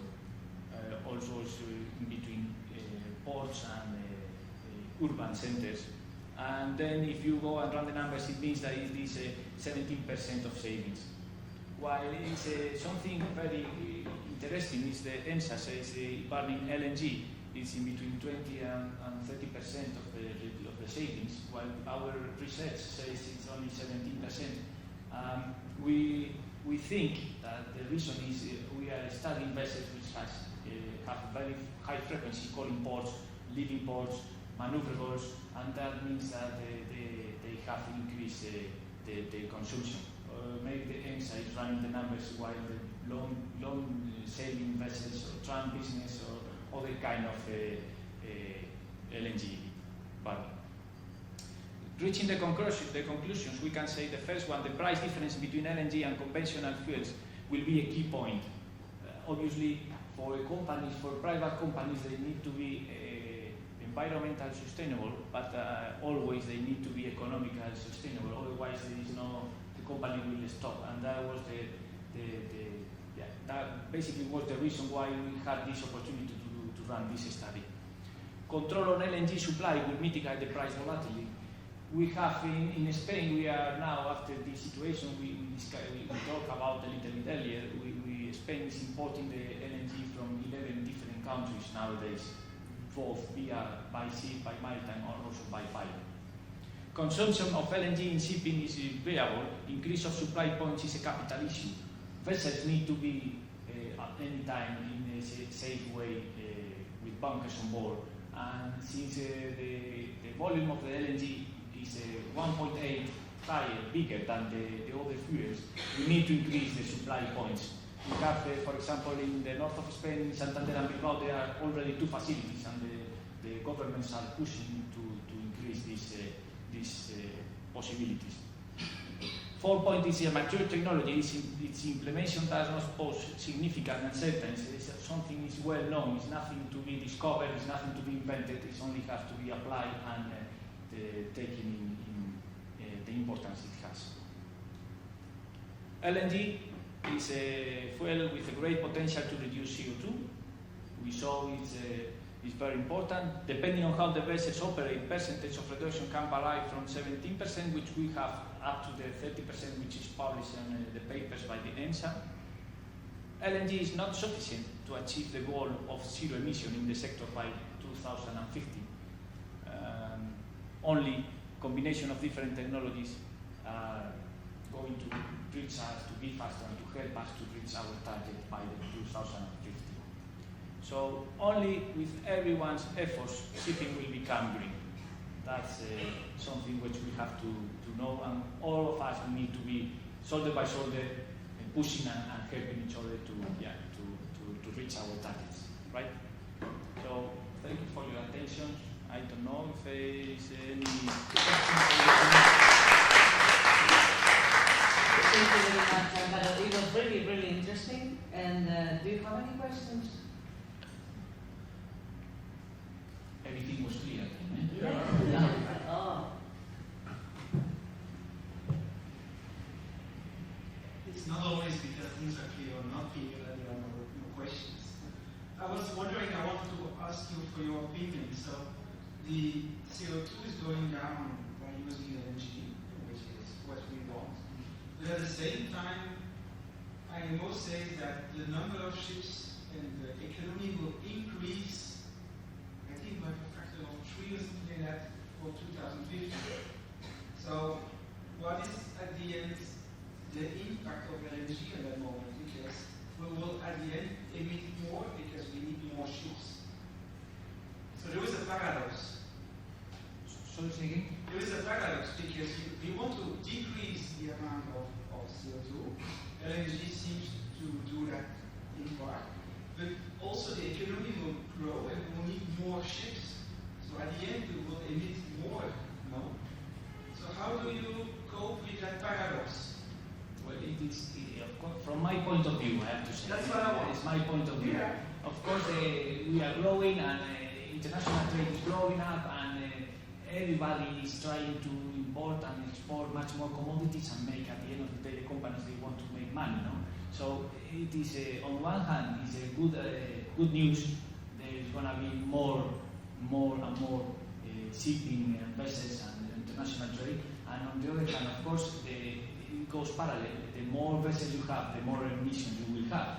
But I think if you go with LNG, if you go along with other measurements like onshore power supply, like winds, like all the different fuels, the quoting of the hulls, it has to be all together. So only all together we will reach the targets. If I cannot say anything different, like if it's more vessels, obviously, if it's more sailing, obviously we have more pollution until we reach the zero by the vessels, like electric ones and everything. And then we will have to study where the electricity is coming from, right? So. Yeah, there is another question. About bunkering. Is it possible to find LNG in all ports? Well, it was one of the points on the conclusions. It needs to be increased. I say here in Spain, which is the one I know the better, we have several points of supplies. And for example, in the north of Spain, in Santander and Bilbao, which is driving distance like 1 hour, it's about 100 kilometers, there are 2 facilities for different vessels. There is also a company which is linking Santander and Bilbao with the south of the UK. This is the main propulsion of these investments. The frequency and the state of the vessels at the port will push both parts. Investors from the private companies because they want to reduce, the new regulations will help them to reduce, but also the companies and the ports and the governments, they need to make investments and help them to do it.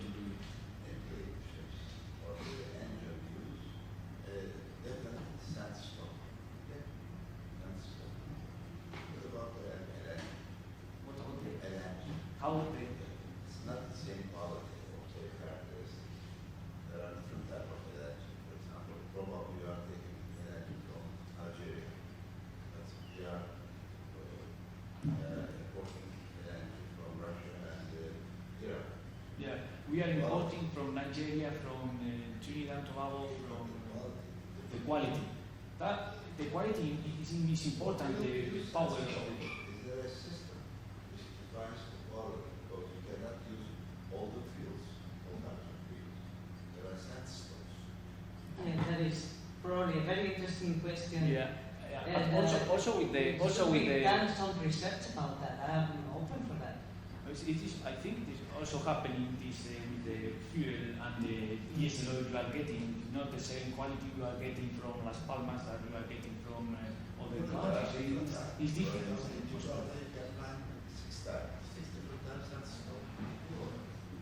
What about LNG? I know the difference between Algeria and Iran.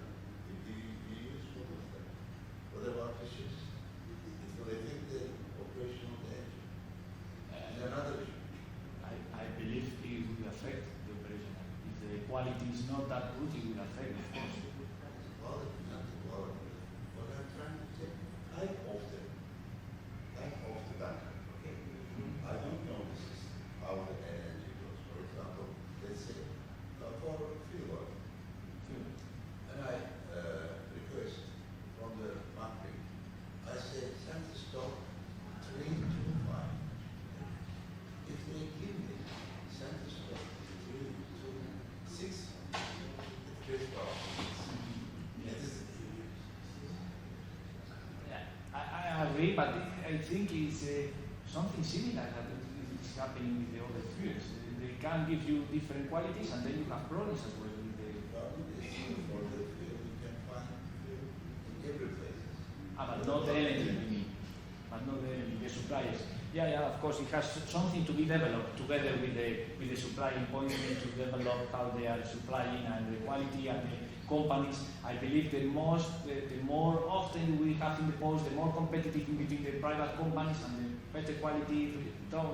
Maybe going down the prices, or if it's lack of that, going up. So we will have to be another game, right?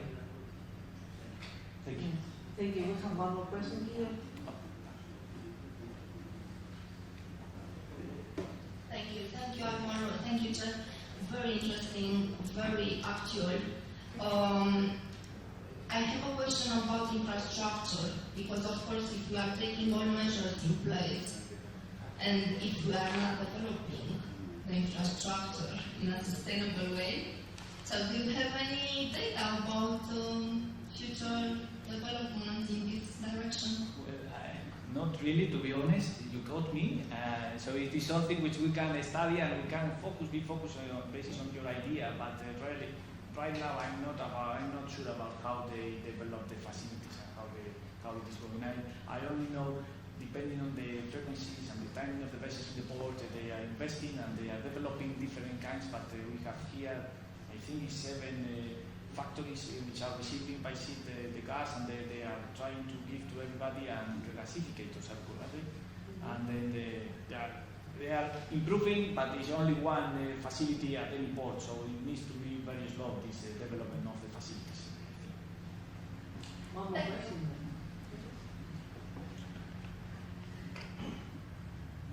Should I not be put you on stress, but just a comment? Not a recommendation for you, especially when it comes to energy, you have to be very careful, because LNG is a cleaner fossil fuel. At the end of the day, it's a fossil fuel.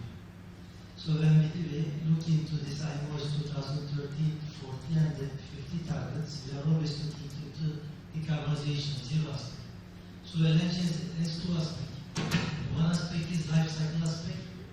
There are already studies in literature, methane intensity is an important aspect when it comes to LNG. And the mechanically, I think, in terms of CO2, it might be more dangerous, 20 times more dangerous compared to CO2.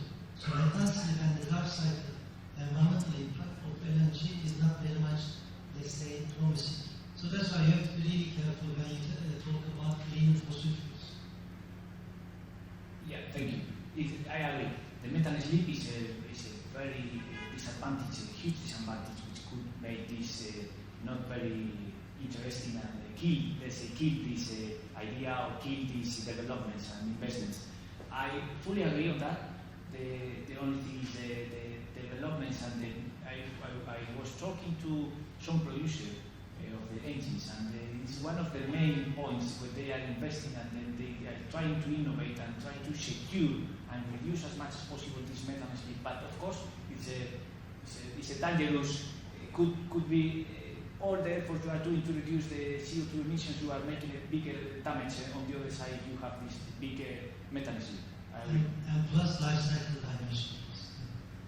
Thank you. Thank you very much to all. Thank you, Alvaro. Thank you. Fantástico, Muchas gracias. Muy bien.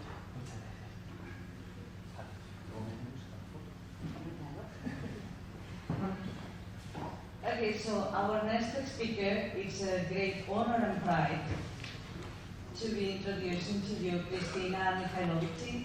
You will know her because she was the chairperson from the previous session, and she has a very extensive and impressive biography, as you can see. So I'm just going to mention a couple of things. She's a PhD in Nautical Science and Engineering by this faculty. She's also sustainable and STEM ambassador.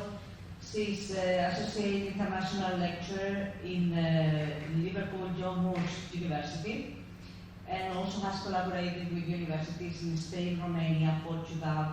She has been part of different international projects with around 20 countries involved, for example, in the professional field onshore, in maritime, transocean, or in the academic and research field Leonardo da Vinci or Horizon 2020. And it is with great joy that I can announce that in June 2024, she will receive the award as Top 50 Woman Engineering in all domains. So congratulations for that. Thank you. And today she's going to present her paper, Advancing Sustainability in Maritime Transport. So Kristina, all yours. Thank you so much, Zaloa. Thank you. It is an honor, and I'm very humbled to present me like that. Congratulations to everyone, because you've done a lot of hard work and hard research. It's not easy. We are talking about sustainability. We are talking about environmental friendly measurements and strategies. And also your presentations are amazing, and research papers, and also your questions, because one thing from failure is coming innovation. Okay. So failing with LNG, failing with different ship designs, in this way we can progress and innovate. My paper for today is focused on sustainability, advancing sustainability in maritime transport, and I will try in few minutes, in 10 minutes, to present a little bit about everything, because sustainability is huge. We are all working together to develop a global strategy, a global sustainable strategy, especially in maritime, because maritime transport is actually the biggest one. We are handling everything by sea. Everything that we have, the laptops, everything are transported by sea. So, a little bit about challenges that we have. We have the legal frameworks and maritime industry collaboration, optimizing vessel design for sustainability, stakeholder engagement, and some of you already were mentioning about the stakeholder engagement and partnerships, because without partnerships and international collaboration, we cannot achieve anything. We cannot work in isolation. Diversity, inclusion, and well-being in maritime, I consider is very, very important, because we need healthy seafarers. We need strong people, physical and mindful. We need innovation. We need diversity, and being a woman in maritime and sustaining women in maritime and engineering, it's good to support that. Now, sustainable development goals are not focused only on decarbonization. Yes, decarbonization is the principal key aspect that it is analyzed, because it's influencing the other ones. But we are talking actually about 17 sustainable development goals that they should be achieved by 2030, but sadly we are failing as a global community, the whole world, and we need to work harder together to achieve it by 2050. We have a new deadline. So this means that we need to collaborate together to learn from failure, to develop, to innovate.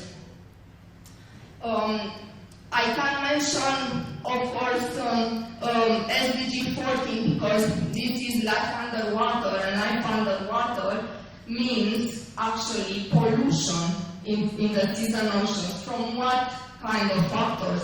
Especially from fuels, but not only, of course. We can talk about growing economic growth, we can talk about innovation, we can talk about alternative energies, and Alvaro was mentioning before, using alternative fuels, but also alternative energy is a very, very important key element, not only on ships, but also as a port infrastructure development. As legislation, legal frameworks, you know, all of you in maritime that we are talking about SOLAS, we are talking about SCCW, MARPOL, or MLC. Now, the majority of the people are focused on MARPOL because all that six annexes are talking about pollution, okay? Oil, air, okay, garbage, all that. Now, we need to focus also on SOLAS, we need to focus also on health and safety aspects. And this is involving ship innovation, this is involving management innovation. We need to talk about MLC, because MLC is affecting and impacting all our seafarers. And seafarers are doing a great job there. And seafarers means also the whole community, the whole maritime community, starting with cadets till professionals, till academics. Now, how we can achieve sustainability in maritime industry? Wow, it's a big dream, I can call you. I can call it in this moment. We want to achieve it. It's not impossible, but it's not easy. Some elements were already presented by our distinguished guest, Alvaro. He was mentioning alternative fuels, cost-effective technologies for shipping, but what means that not only LNG, maybe also hydrogen, and one of our distinguished guests was mentioning that LNG are from different types.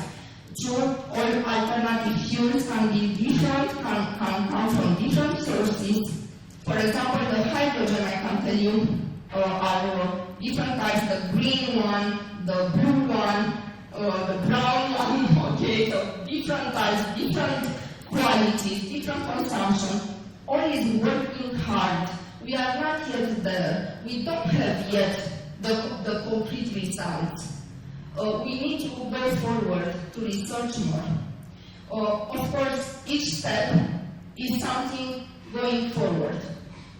Now, how we can improve energy efficient ships? Not only by choosing the right fuel, but also designing better ships, innovating, designing better engines. Now, other challenge, where we can stop all these alternative fuels. Do we have the right deposits? This means that we need to work hard to develop the infrastructure, the port infrastructure. And all that questions are coming and make us work harder, to be honest. Development of legislation that I mentioned, we are not right there. You can see that IMO yearly is updating the legislation in this direction.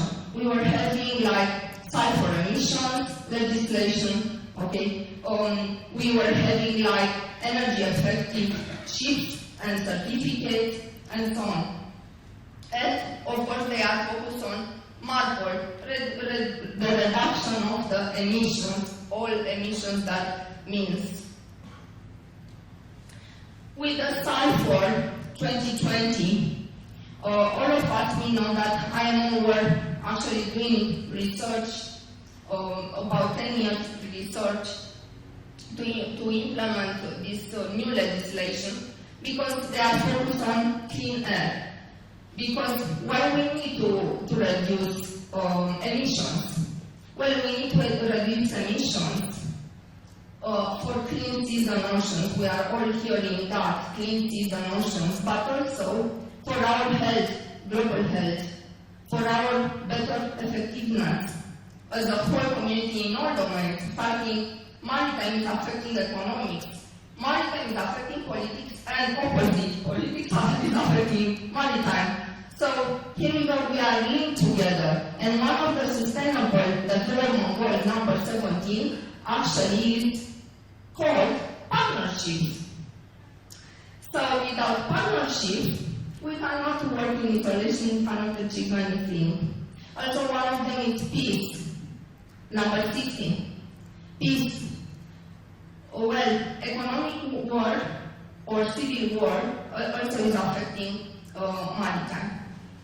Now, coming back to the sustainable and efficiency maritime domain, also IMO was implementing the legislation that is requiring the energy efficiency design index, and I think in the first session someone was mentioning already about that, and I'm really happy about all papers that we were hearing really today, because many of them they were mentioning sustainability and environmental friendly measurements. How how we can optimize in vessel design? Well, again, through collaboration and partnerships, facing all challenges, as we said, cost-effective means fuel-saving, but also means innovation, also means partnerships, also means international projects and infrastructure and economics and so on. Now, automation. Automation is part of some ports. So I understand I have a few minutes left. Yeah. So automation is part of the port because it's part also of the infrastructure, and the infrastructure means developing the multimodal transport, implementing automation, implementing artificial intelligence, implementing innovation, alternative energy, and so on. So it's all together. We are not working only to design a new model of the ship with a new engine, to minimize the fuel consumption, but also we need the right infrastructure, the right environment, the right legislation. Now, we have a lot of challenges on risks for the shipping companies, and we were mentioning also in the morning the big data and artificial intelligence, changing trading patterns, social demand, again social demand, because this is part of the Sustainable Development Goals. We still have a lot of regulations, and supporting the idea for innovation, that is not easy. Also the market concern, international market concern, and also you mentioned, some of you, about the politics and the situation, the risks. Investment, and you can also find this presentation on LinkedIn after the session. And any questions that you have. Now, stakeholder engagement, because I'm trying to achieve this in a short time, it's a big topic, to be honest. Partnerships for goals. This conference is actually a proof of SDG 17. Okay, we are working together, we are networking together, we are trying to do something good and develop research and, learning from each other, sharing. Now, diversity, inclusion, and well-being, our last objective for today. Of course, for today, as I said, it's a short time for all what I want to say. Training. Okay, many of us, we are academics, we are training people, we are starting with cadets, the masters, or people that they are taking the academic path. This is part of diversity, inclusion, and well-being objective, and it's also an SDG. For that reason, my topic for today was sustainable technology in maritime, sustainable advanced sustainability in maritime. Now, how we are responding to all these needs? Through good training and quality education. SDG 4 is another sustainable development goal that I want to mention. And I think that's it. I'm sorry, I passed the 10 minutes. Thank you. Thank you. Yeah, you passed the 10 minutes. Thank you. I'm trying to stop because I'm also a sustainability ambassador.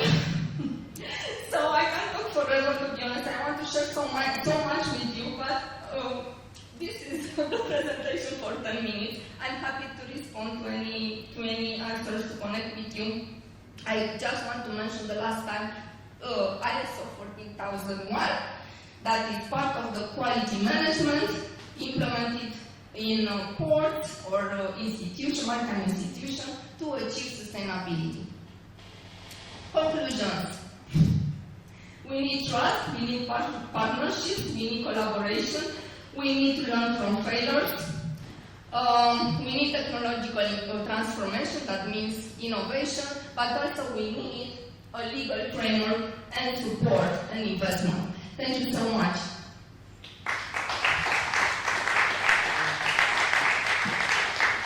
Yes, and apologize that I passed. No, it's okay. Yeah, I think you understood me very well when I did this. Thank you for that. I know it's a very extensive topic for just talking in 10 minutes. So are there any questions? Yeah, you have a couple of people. One is here, the other one over there. Is anybody speaking about the speed of ships? Because water resistance is a square of speed. It means lot of energy if shipping companies use higher speed. Yes, thank you. I understand the question. The speed of the ships is analyzed, and of course part of the innovation process is, some people are proposing to reduce speed.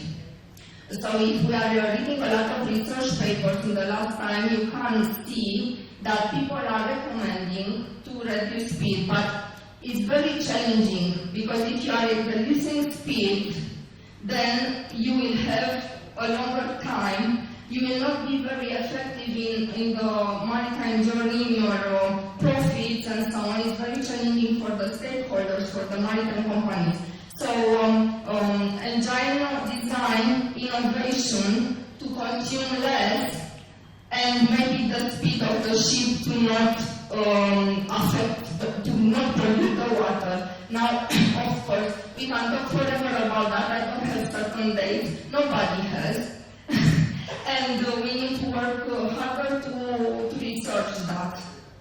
Thank you. Well, I have none. Yes. As your topic is on sustainability, so sustainability also includes sustainable workforce. And if we look at the scenario, business scenario in the maritime sector, the participation of female seafarers is less than 2%, even treated. And unless and until we have the DEI, diversity, inclusion, all these things, I don't feel that the sustainable workforce will work out. At the same time, even today, many of the shipping companies, they are not eager to take female seafarers. Though some of the companies are there, they are only recruiting female seafarers, but even though some of the companies, they are still reluctant to take female seafarers. Now, in this regard, I would like to have your opinion that how these shipping companies can be encouraged or they can be sensitized to have diversity, equality, and inclusion. This is your opinion, please. Yes. Thank you so much for this question. I really appreciate it, especially as a woman in maritime. It's not easy, but it's not impossible. Many companies already, international maritime companies, are taking measures in supporting women in maritime. IMO has a project, Women in Maritime. Academy, training institutions, also they are supporting women in maritime. It's not, it's about conception. And step by step, each country are taking steps forward in the right direction. United Kingdom is one of them. I'm representing United Kingdom today, one of the countries, and it's one of them. Women are supported in maritime to grow in their career and also in engineering. And I am an example of that. Of course, it's not easy, and women in isolation cannot work together. So we need. It's not about only women in maritime, because sometimes the conception is, different. No, it's about a balance. It's about collaborating together, all together. It's about balance and respecting each other. This is my opinion. Thank you. Thank you very much for that. I say cheers to that project from IMO. Thank you Thank so you, much. Christina, very much. Thank you. Thank you so much, and thank you for the water you saved me. Okay, and now our next speaker is my friend, Elias Altarriba. Thank you. Come over here. Elias works at the Southeastern Finland University of Applied Sciences as a project manager in the Faculty of Logistics and Seafaring. He has a background in mechanical engineering and has worked in several research projects related to maritime emissions, ship emission measurements, and renewable fuel solutions. And today he's going to be presenting his paper, Onboard Emission Measurements on Ships and the Lessons Learned. Elias, all yours. Okay, thank you. So, good day for everyone. And as you present me, my name is Elias Altario, and I am working at Southeastern Finland University of Applied Sciences. And my topic is here is onboard emission measurements on ships, lessons learned, practical challenges and opportunities. And at the present day, this issue is very topical due to the tightening of environmental regulations. Okay, in our university we have an emission measurement laboratory called Kymilabs. It has official accreditation, and both commercial and research-oriented emission measurements are performed annually. And quantitative, the largest part of carried out the orders of the industry. But as you see, annually about 100 emission measurement sessions we have, and in shipping sector can be less than 5, but it depends on the year. And in maritime sector, actually the same split applies. In the past, the commercial measurement focused often on technical issues, but nowadays new regulations such as fuel-EU maritime will increase emission measurement needs. The goals of research-oriented measurements vary depending on the project. The goals can be more general, case-dependent, or a combination of these. And in this slide, the short summary of new regulations regarding emission measurements directly or indirectly are presented. In addition, in the future, existing sulfur or nitrogen oxide regulations may be tightened, or regulations can be expanded to completely new types of emissions such as black carbon or particles. Okay, carrying out emission measurement requires meeting general and specific requirements. General requirements are listed in this slide, and the basic problem with diesel engines is number of particles, because particles clogs measuring devices rapidly, especially during longer periods. And the problem has been highlighted when the use of distillate fuel oils has become more common, because the particle size in exhaust gases is clearly smaller and smaller compared to soot produced by heavy fuel oils. And furthermore, semi-volatile compounds often solidify when cooled. And in addition, it's always essential to understand how the ship's technical solutions, environmental conditions, and measurement arrangements affects the results.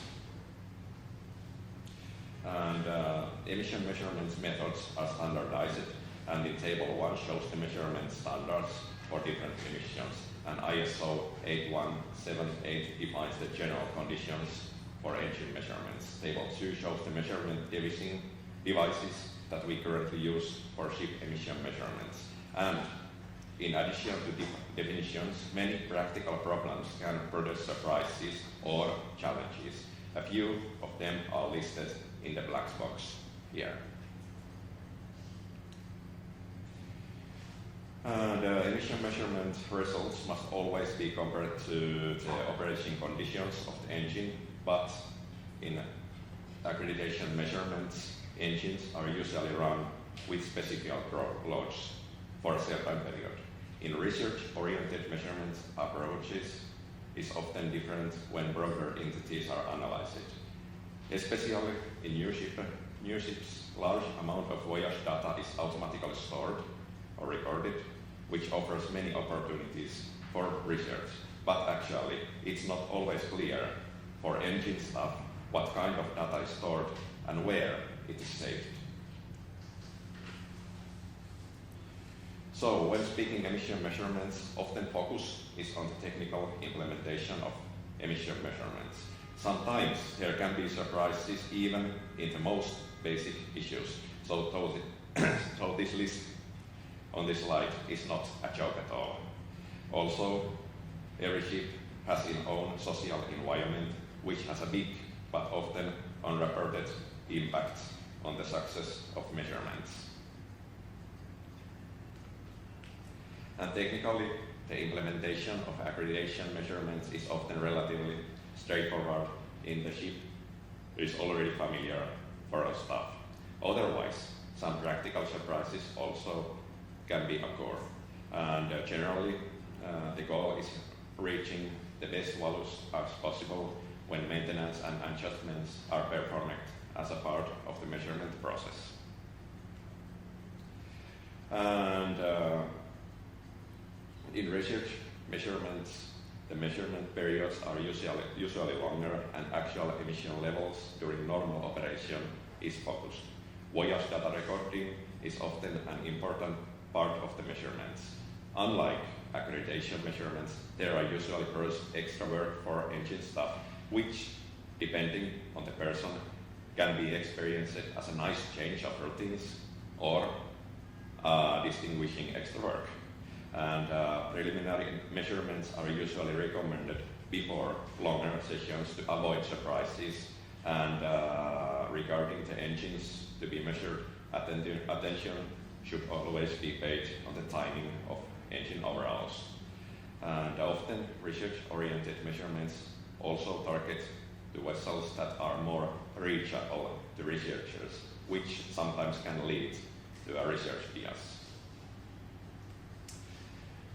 And as I said before, in the future the measurement needs will probably increase, and in particular the investigation of the actual emission levels of alternative fuels in practice is something that requires a lot of research work. So I think my 10 minutes is over. So thank you all for listening, and here you see contact information for me and my colleagues. Thank you very much, Adrian. That was very, very nice work. Are there any questions? No? Okay. Very good. Thank you very much. Thank you very much. Very interesting overview. Only one minor question. The laboratory, is that purely research-driven or is it also service provider for commercial? Yeah, it's both. We can write accreditation documents if they want. But it depends. If we are working with public money, it's always based on research. But this kind of measurements, for example, if some ship owner needs some document, we can write it. So there's a chance to generate money for the university. Yes, but not much, but a little bit. Thank you very much. Yeah. Thank you. One more question here. Can you tell us a bit more what kind of analytical techniques you're using for analyzing the gases? What you have to do to pre-process the gases? Because I assume you have to remove soot, you have to cool down emissions, you have to remove condensation. Yes. Can you tell a bit more about the system itself?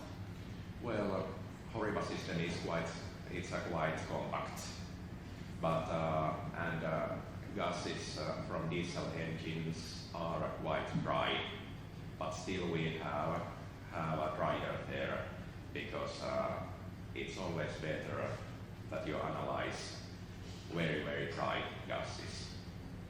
But for example, if you are doing some measurements in some industrial plants, for example, what use some biological fuel contain a lot of moisture, then it's very important to keep the analyzed gas dry when it's analyzed. But if you're asking about drying method we are using in ships, it's an icebox tire because of particles. Because sometimes it happens that particles block everything, and we have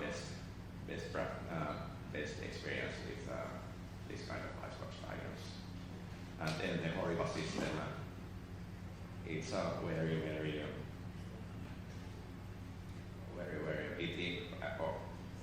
it includes after analyze system, and as I find out the methods, after is used in SO2, CO2, but NOxes are based on chemiluminescence. And these TEVOX. Yes, yeah. But TEVOX, the Horiba system cannot be analyzed. It's this Airsotex system based on flame ionization detector. But this is commercial equipment. If you want more information, you can just put the names on Google and you can find out a lot of information. I mean technical information.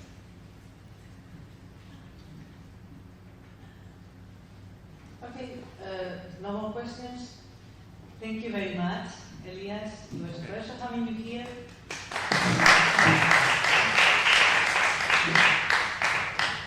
I have something for you. So, thank you. And for the next presentation, I know that you were all expecting acting Professor Dr. Demirel to be here with us. He is actually here in the room. But instead of him, the presentation of the Ro-Ro shipping development will be conducted by Ugo Demir, please.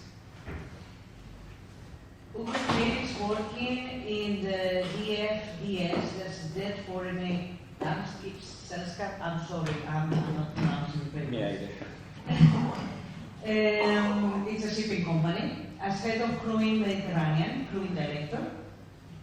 He is also a PhD candidate at University in Istanbul. He has a master's degree in maritime transportation management engineering, and he holds a shipmaster certificate, master mariner. Yeah. Okay. Thank you. Hello everyone. I don't want to prolong the Hello everyone. I don't want to prolong the presentation as we are approaching the end of the conference, but please let me introduce myself briefly. As Ms. states that I'm a master miner, I'm a PhD student from Prileis University. I came with my advisor, Professor Dr. Ergun Demirel here, and he has encouraged me to present the presentation. So, our presentation is about the development of the road transportation in the Mediterranean. As we know that Mediterranean is surrounded by developing countries, and this creating significant trade opportunities in the region, particularly container and ro-ro shipping segment is becoming increasingly important in the region. Among these two shipping segments, the ro-ro transportation is gaining popularity due to its environmental nature, reduced handling investment, fast loading and unloading operations, and also ro-ro transport is suitable for the intermodal transportation. But when it comes to ro-ro transportation in the region, the northern Mediterranean ports are well developed. Although the northern Mediterranean ports are well developed, the southern ports are still lagging behind. And we all know that it's anticipated that there will be a substantial increase in the ro-ro transportation in the region in the upcoming years. So in this context, we aim to answer what could be the new routes in the region, particularly between developed and developing countries. So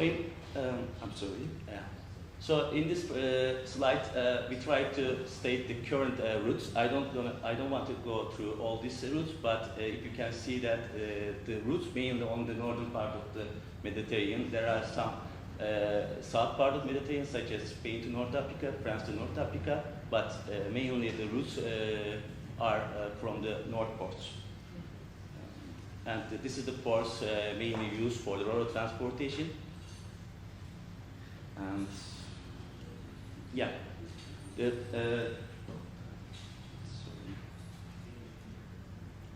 so to answer our research question regarding which new rural routes could be established, we formed a working group. This group consists of captains who are on a decision-maker position on the major rural companies, and also as well as the maritime educator who are expert in the maritime transportation with the strong maritime background. They've been asked to analyze the following issues. These are existing rural routes in the Mediterranean, current rural chart in the Mediterranean, ports suitable for rural traffic, cargo capacity at the port in the Mediterranean. By analyzing these issues, they were also asked to consider the criteria of voyage duration, broken stowage at departure and arrival, voyage repetition, and the meteorological conditions. Additionally, they were asked to ranking the suggested routes based on the criteria as 1, 2, 3, as 1 is high, medium is 2, and low is 3. So in your table, they have come up with the suggested route, and they have ranking these suggested routes from 1 to 3 as high, medium, and low. So when these issues were reviewed, it was concluded that the following rural lines could be recommended. First option is Turkey to Egypt. Second option is Turkey to Israel. Third option is Italy to Tunisia. And the fourth option is Spain to Algeria. And the final option could be the Italy and Egypt. So apart from that, we also applied the analytic hierarchy process to prioritize the suggested routes based on the given criteria, is that suitability, applicability, and accessibility. So here are the, I will pass these slides because we don't have so much time. So here is the results of the AHP application. So the first priority is the alternative route between Italy and Egypt, and the second is Turkey to Egypt, and third one is Spain and Algeria, and the last one Italy, sorry, the fourth one is Italy, Tunisia, and the last one Turkey, Libya. So if we conclude this presentation, so as a result of group study and AHP application, the following new route lines are proposed in the priority order. First one is Italy, Egypt. Second one, Turkey, Egypt. And third one is Spain, Algeria, followed by Italy, Tunisia, and Turkey, Libya. So we were trying to identify the new routes, especially Eastern Mediterranean, which contains the less developed ports. So we decided to take the decision of the experts and find out the new rural routes might be used in the near future. Of course, the rural transport companies will decide which ports between. We decided between which ports these new lines will be established by considering above mentioned criteria. So this is all. I would like to thank for your patience and for your listening. Thank you very much. It was really interesting, very short. Yeah. I will be giving you a couple of minutes more. Okay. Are there any questions from the audience? No? Nobody has a question? You loved it so much? I think everybody has No, time. okay. I will be asking you a question about your personal opinion. Yeah. When we were looking at all these lines and frequencies, I got it was very fast, I must say. So, what is your opinion on the lines and how they should be developing in the future? Which new lines are needed? I think, in my opinion, the developing of these lines is a conjunction with, related with the goods, especially in the North Africa and the Turkey, and also the possibilities connected to the intermodal lines. So if you look at to the Turkey has a great potential, and Egypt also, in terms of perishable goods and also prepared foods and other products. So I think in the near future, in my point of view, the new rural lines will develop in the Eastern Mediterranean part, especially from Turkey to Libya, Egypt, Italy, and Greece, because of these possibilities to connect the intermodal lines to the Europe. Couldn't agree more. Thank you very much. Any questions? No? Okay, so thank you very much.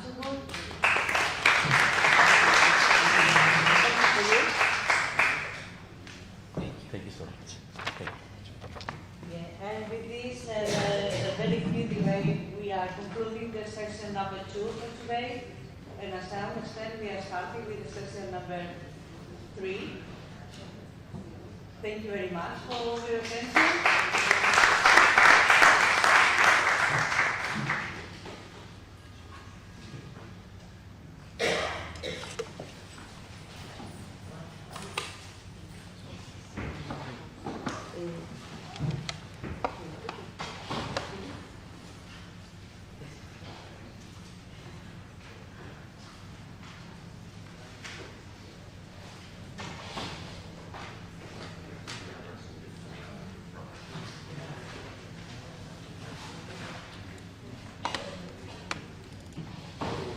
Good morning. We are going to pass to the following session. We are late, really late, because we have the vote. We have the vote at 2 o'clock in Colony Square, and it's good to leave from here to get it at 1:30. So we are a little bit late. In any case, there's one presentation that will not be done. Okay? That is the one from Professor Marcela Castel that will leave to the end, the last one. And depending on the available time, we will pass through it. So the first delegate is Mr. Jerry Packesburg. He is World Maritime University, and also he has studied in Maritime Academy of Asia and the Pacific. And currently he is PhD candidate at WEMU, taking Maritime Affairs. He's a licensed master and is also the Innovations Project Officer of the Maritime Academy of Asia and Pacific. He also served as shipboard training officer on board MARC's training ships, Captain Felix Oka and Capitan Gregorio. He also worked as academic supervisor, security facilitator, instructional development officer, and instructor for the same institution. He completed his master's degree at WEMU in 2021, specializing in maritime education and training. Then later awarded as the first recipient of the Newton Foundation IMO faculty fellowships for his PhD. The paper to be presented is Work and Rest Hours of Tech Cadets vis-a-vis the productivity on board training sheet and instructor on board training program. Please. Thank you. Good morning, everyone. I understand that we are time constrained, so I won't take so much of your time. So I'm going to present this paper together with Paul Christian Bass, Fredel Marlon Guzman, and Aaron Carl Tahain. So this is the presentation overview, and going straight to the background. So one of the speakers a while ago mentioned about the Maritime Labour Convention 2006, which is the international governing instrument for the working and living conditions of seafarers on board, including the work and rest hours. And she mentioned specifically cadets. So what about cadets? Some claim that cadets are probably vulnerable, exploited, or maybe they're described as ship labor, Capitan Gregorio Oka. So these are the training ships, yeah. And then our cadets are sponsored by international companies. So at some point of their cadetship, they go on board our training ships, and after some months, 1 or 3 months, or even 4 months, they go on board their sponsoring companies, and these include this Maersk, Stolt, the IMEC, which is the European companies, and the IMAJ, which is basically the Shipowners Association of Japan. So our university has 2 schemes. We adopt 2-1-1. That means 2 years academics in the university and 1 year OBT, and they come back for 1 more year for their academic to complete their academic requirements. And then the other scheme is 3-1. That's basically, that means 3 years in academics, and then they go on board 1 year for their onboard training. But there is a special in this scheme because one of the shipping companies, the IMAJ, so every 1 year on board, every 1 year at the university after their first year, they go on board 1 month on board the training ship, and then they proceed with their second year, and then another month, and then third year, and another month. So specifically in this study, we did in the first year and the first month onboard training program. That's it. So the OBT requirements in the Philippines, specifically in the Philippines, are the following. So according to the SECW, has to be approved seagoing service of not less than 12 months to become OIC navigational watch. Should be documented in an approved training record book. So we adopt this training record book. And then there are functions, function 1, navigation, and function 3. And then there's project work. So the limitations of this study is we don't include function 2 because our training ship is not a cargo ship. So there's no cargo handling, that is function 2. And then the requirements of our administration, which is the educational, higher education, and then the marina, which is the administration, they require at least 180 days of bridge watchkeeping duties. So the cadets should be able to observe watchkeeping duties and do the tasks on board the bridge for at least 180 days. And this has also have to be documented. So basically this is the summary of the required accomplishment that the cadets need to accomplish during their onboard training. So the methodology that is used here, this is quantitative. We used 54 decadets, 54 male decadets. There was one concern issued with regards to female officers. Our university is also admitting female cadets. It's just that during this time, it was all male cadets, and some of the female cadets were sent to different types for the program. So these cadets were divided into 4 groups with 1 STO designated shipboard training officer for each group. And then we did interviews and document analysis. So we determined the daily work and rest hours, interviewed them, and then the OBT accomplishment, which is during the end of the program. So in this study, we all know that the daily work and rest hours on board the ship with our seafarers, our basis is the overtime sheet, we call it overtime sheet, but here we even included the time where the cadets, after their work, they have to allocate time for their project work, so we also included that as their work hours. So this in this training ship, we conducted the study.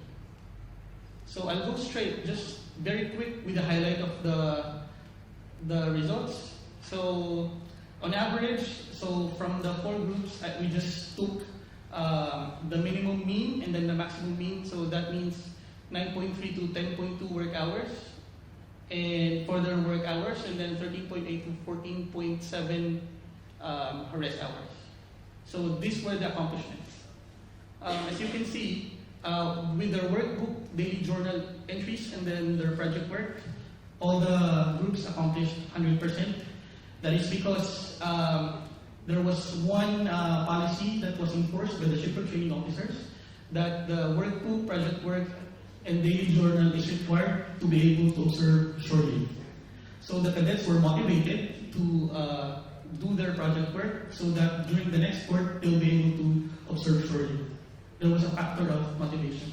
And then F1 tasks and F3 tasks, and as you can see, 2 groups accomplished 100%, and then groups 1 and 2 accomplished just below, and even group 2 way below compared to others. So this has a factor of cadets being ready for assessments in specific tasks, because these are being carried out by shipboard training officers. They conduct interview and ensure the cadets were really able to do the tasks, and then after that they sign. And if even after the program, if the cadets will not be able to demonstrate the tasks, then they will sign the tasks and their training record book. So the average work hours spent by the cadets is within the allowable period per NLC 2006 and is enough to accomplish their OBT requirements for the month. And then the structured OBT allowed strict implementation. This is also one of the findings, strict implementation of sleeping hours, recreational activities, and surely. So in their schedule, it was observed that at 2200 hours, sleeping time should be observed. That is, of course, in the exception of the duty for that night. But when the training ship is at anchor, then some of the activities are being done together, and those who are not doing their duties, anchor watch, gangway watch, or navigational watch, then they have to observe the strict implementation of sleeping time. And of course, recreational activities, and also shore-leave, which I have mentioned. So aside from bridge navigational watchkeeping duties and attending lectures and drills, project works were allocated time under work hours. So as we all know, in reality, even during my cadetship on board, so my chief officer allocated me daily job orders, but of course, those did not include project work. And I need to do that after my work hours as declared in my rest and work hours sheet. So here in this study, it was observed that even those hours allocated for project works, even if they are included in the work hours, they're still within the MLC 2006 regulation. So that's it. And then our conclusion is the success of complying the OBT requirements of the cadets with the allowed work hours is possible in a structured OBT program. I would emphasize again, because in reality now, our cadets just go on board and then take job orders from whatever their chief officer would think. It's not structured, and then they would come back without accomplishing all of their OBT requirements, and then they don't accomplish what they have to accomplish on board the ship. But in a structured OBT program, within the allowed work hours, it's possible. And then OBT without structure may compromise the work rest hours compliance with cadets, which may even result to less accomplished OBT requirements. It is important that the delivery of the program, although with different STOs, should be objectively followed, aiming for equal exposure of skills development of cadets.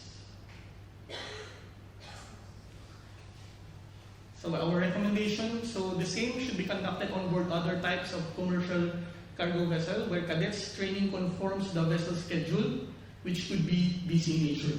Probably will have more interesting result. Actually, this study is being carried out now with the same respondents because now they are sent to their respective cargo ships where they continue their onboard training. So probably the result of that would be more interesting. This type of vessels. So thank you for your time. Thank you very much. Is there any short question for this presentation? Can you please go back to that table where you have shown F1, F3 some percentage?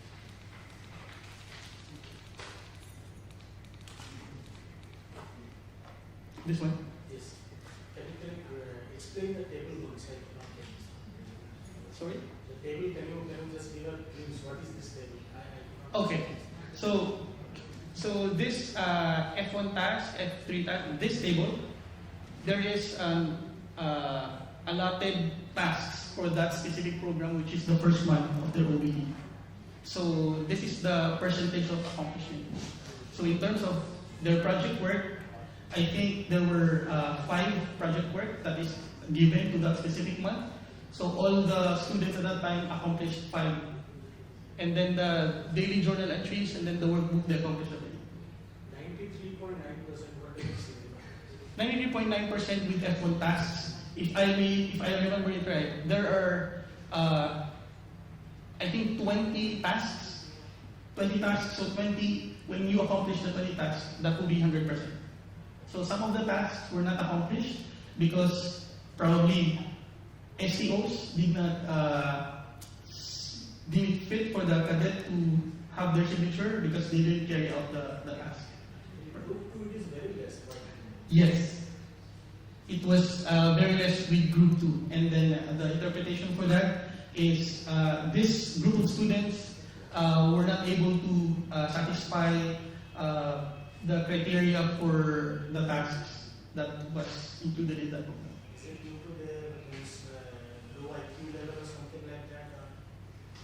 Why There could be a lot of reasons for this, but not definitely low IQ. Some of the cadets have different motivations. Even some of them would just say that they would just accomplish this in the next month. So that's one. But the rest are very motivated to just accomplish it as soon as possible. Thank you for your question. Okay, thank you very much.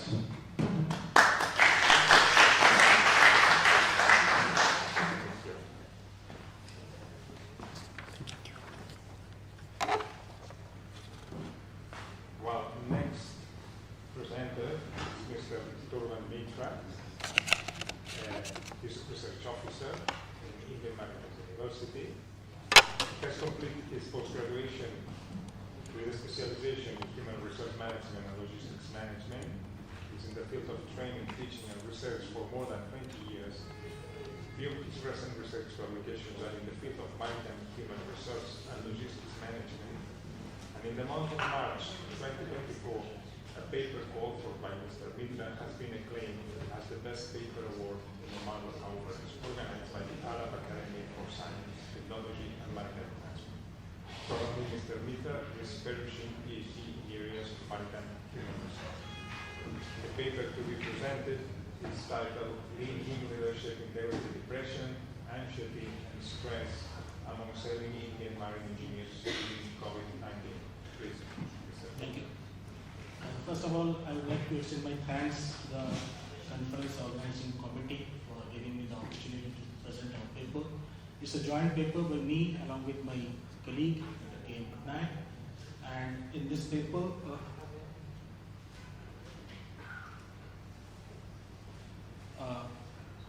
is just stating the stage, what is leadership and why we should go for this paper. We all know that leadership is very much essential for any organization to be successful. To lead the team, the leader plays a very crucial role. And such role becomes even more crucial on board. Because on board there is nobody else. On shore we have many people, but on board the number of people are very limited. So in that case, such leadership even becomes even more important.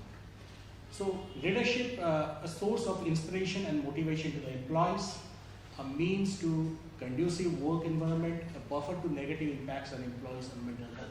Many studies have already been done which shows that effective leadership leads to reducing the stress level.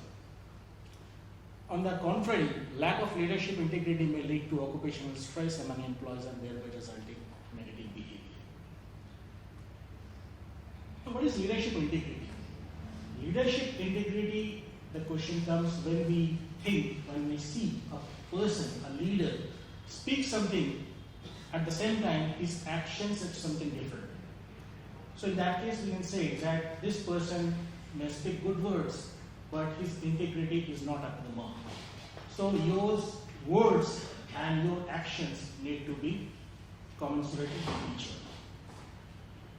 On the contrary, the leadership integrity, the trust, it builds a trust around the employees' engagement and organizational growth. Now, the COVID-19, it put us in a very unprecedented situation where nothing worked. We did not face such situation in the human history. So whatever on a regular basis we do, we could not do all those things during that period. And there was basically no SOP, how to carry out the day-to-day activities or how to overcome certain crisis situations. So in that situation, the uncertain situations like the COVID pandemic do not prescribe ready solution or SOP. And during this COVID, a lot of studies are being done, either in the maritime field or in general, all the studies have clearly indicated that during the COVID period, the level of depression, anxiety, and stress has gone up to a great extent. Thus, demand for even more leadership integrity was very much necessary during this COVID period. Now, these are certain research gaps we have found, that whatever researches are already being done in the field of leadership, in the maritime leadership, most of the studies are taking care of the leadership style, leadership traits. But leadership integrity, especially during uncertain periods, we did not find anyone. Employees' mental health, how leadership integrity leads to or linked to the employees' mental health, that we did not find. In Indian context, it is more or less none. And that too in the maritime sector and engine department in the Indian context, most probably it is not there. So these all research gaps motivated us, inspired us to carry out this research. We formulated 3 research questions. Is during uncertain periods, does the perception of subordinates on the integrity of the leaders impact the level of depression, anxiety, as well as stress? So these 3 research questions we formulated. The objective to estimate the impacts of leadership integrity on the depression, anxiety, and stress among the Indian marine engineers who sailed during the COVID-19 period, either in the first wave or the second wave. And our sampling technique we followed was the snowball sampling. And our sample size was 105, which is a medium size sample.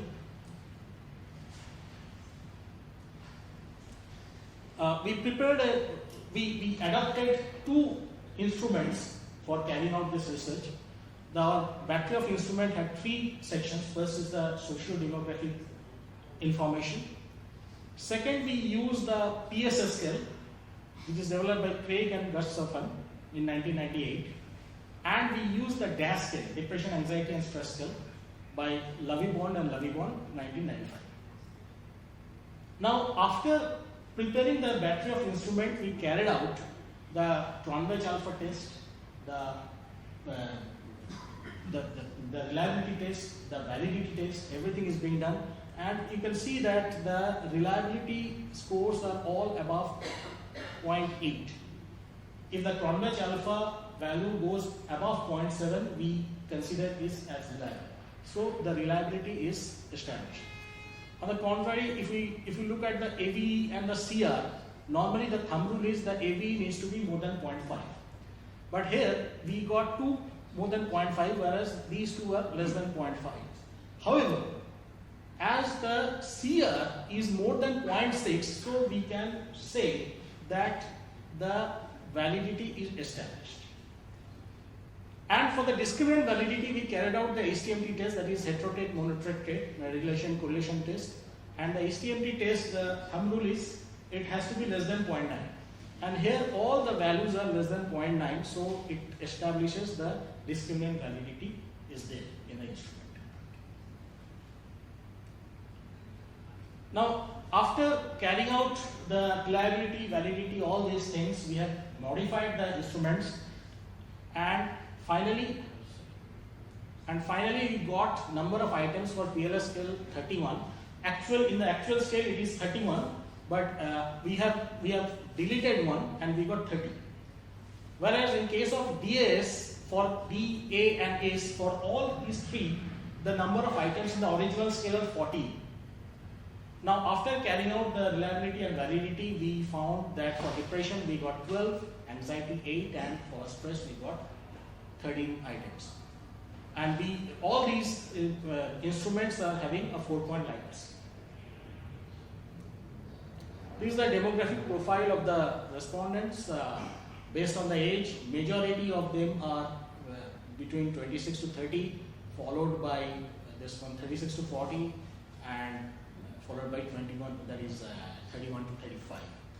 Based on the job ranks, majority they are second engineers, followed by chief engineer, followed by third engineer, and least is fourth engineers. Based on the selling experience, mostly 6 to 10 years, followed by this one 11 to 15 years, and then 1 to 5 years. And based on marital status, mostly approximately 70% are married.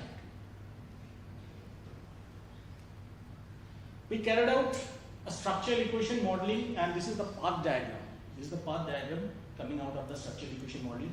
Structural equation modeling is a multivariate regression model, and in this case we used WLSMV method, which is a suitable method for Likert scale type of data.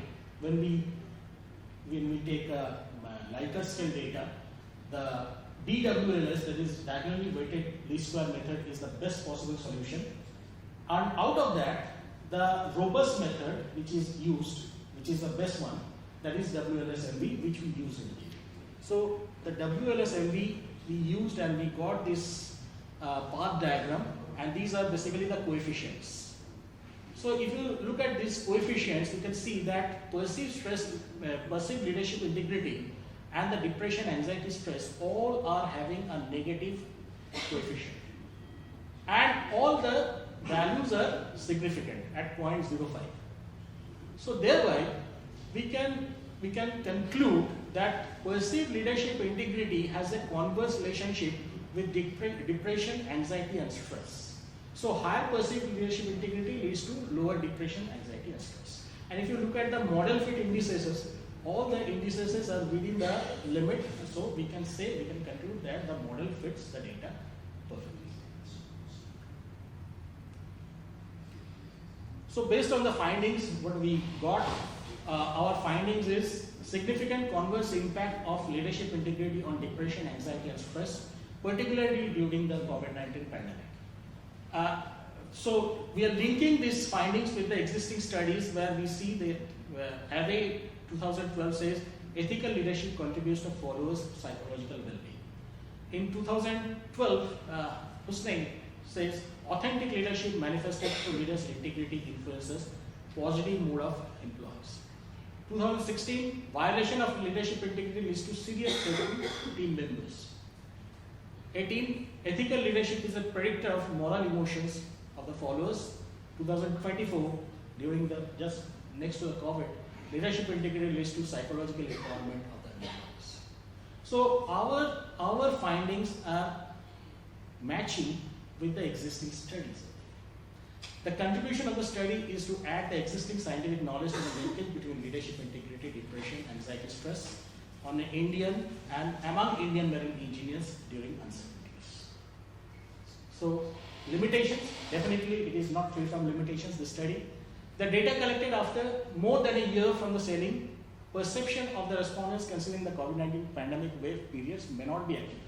People, the sailors, they sailed for a long, means after the sailing experience during COVID, we collected the data approximately after 1 year, so there may be some variation. Perception of the respondents may be subject to bias. And thirdly, due to non-random sampling, as snowball sampling, we all know that's a non-random sampling, the sampling density of the respondents is not even. We have seen in the diagrams that it is not even. So these are certain limitations we have in our studies. So thank you for your attention.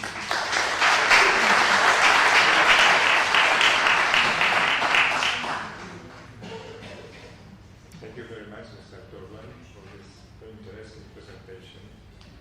Is there any short question again? If you are ready, please. Thank you very much. It was a very delightful presentation, and I think that you conclude something very important, which is the leadership, the kind of leadership on board, especially in these extraordinary events, and that they can make a life occupiers on board either a nightmare or a good experience, right? So very, very interesting conclusions also. And I am interested in asking you if in your analysis you included as a potential mediating variable the time that the seafarers spent on board. Either, 3 months, I suppose that they were on board during COVID, as you explained, so most of them exceeded their contracts, possibly. So did you include this aspect as a potential mediator variable that they could conclude differently in terms of impact on mental health? Is how long they stayed on They stayed on board. How many months? Yeah, how many months they stayed on board, that is not included in this one, but all of the respondents, they had extended contracts. It was not the normal contracts, they had extended contracts. But how long, that is not included. It was 9 months or 2 years? Or No, that is not. Thank you.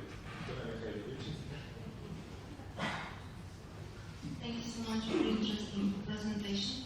My question is short. Did you include in this analysis women leaders in maritime, like captains, women captains, and do you Women seafarers? Yes. No, all male. We did not get, I circulated it to many people, but I did not get response from the women seafarers. Okay, so my suggestion is next time please include us. Yeah, I'm eager to do that, but if the responses do not come, what can I do? Of course, thank you so much. It will be very interesting to see how it's impacting your life. Thank you. Actually, we are carrying out one research that is not for the sailing marine engineers, but women cadets.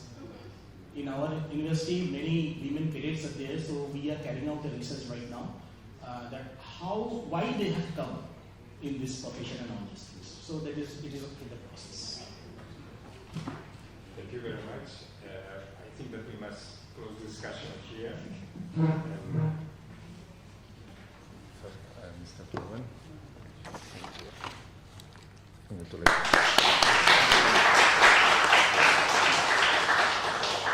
Presentation is going to be done by Dr. Maria Carrera-Arte. She's a lecturer, researcher lecturer at the World Maritime University. Her research focuses on maritime human factors, mental health, well-being, and sensory behavior. She holds a master in psychology from the University of Deusto in Bilbao, and she completed her PhD in the University of Cantabria, specialized in clinical psychology. She also completed a master's degree in research methodology and statistics in the University of Barcelona and a PG certification in applied economics and human factors in the University of London. She is a chartered member and associate fellow of the British Psychological Society, a member of the Chartered Institute of Aeronautics and Human Factors, and a member of the Women International Shipping and Trade Association, VISTA, and she has some important publications. The paper to be presented is titled COVID-19 and After, about human factors in water.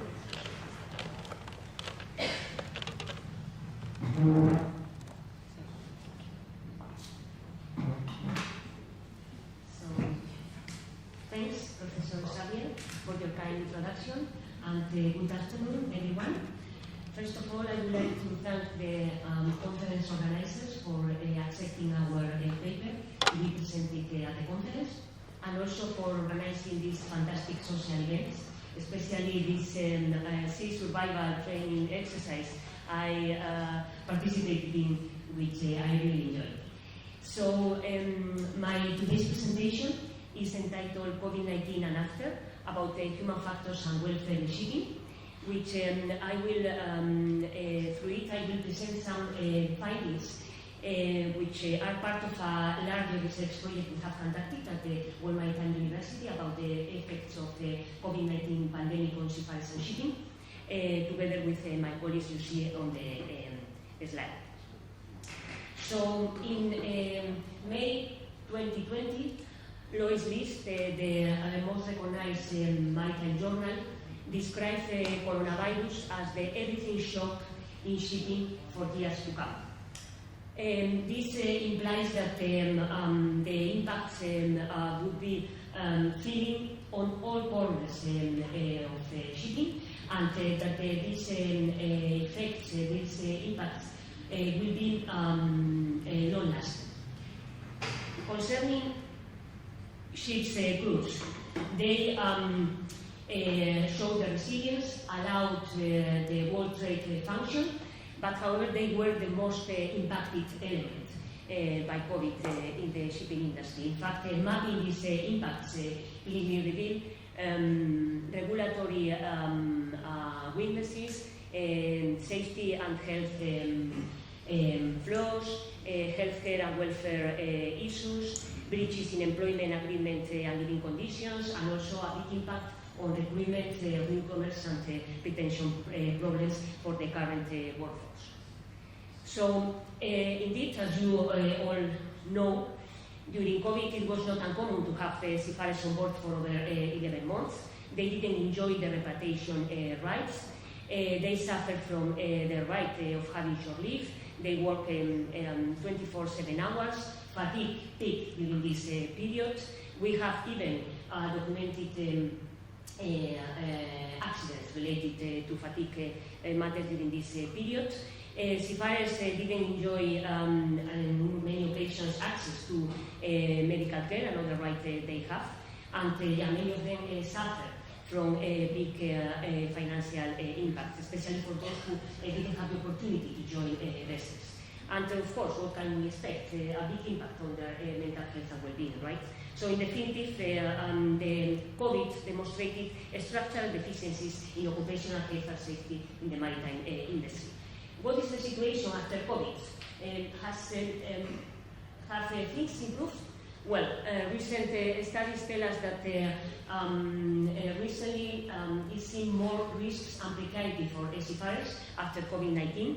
In fact, the main seafarers' well-being features remain in many cases unaddressed.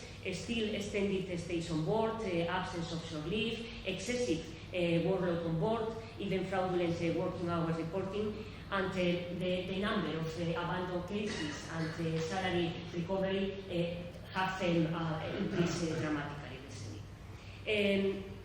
Fatigue, rather than diminishing, is increasing and accompanied by more workload on board.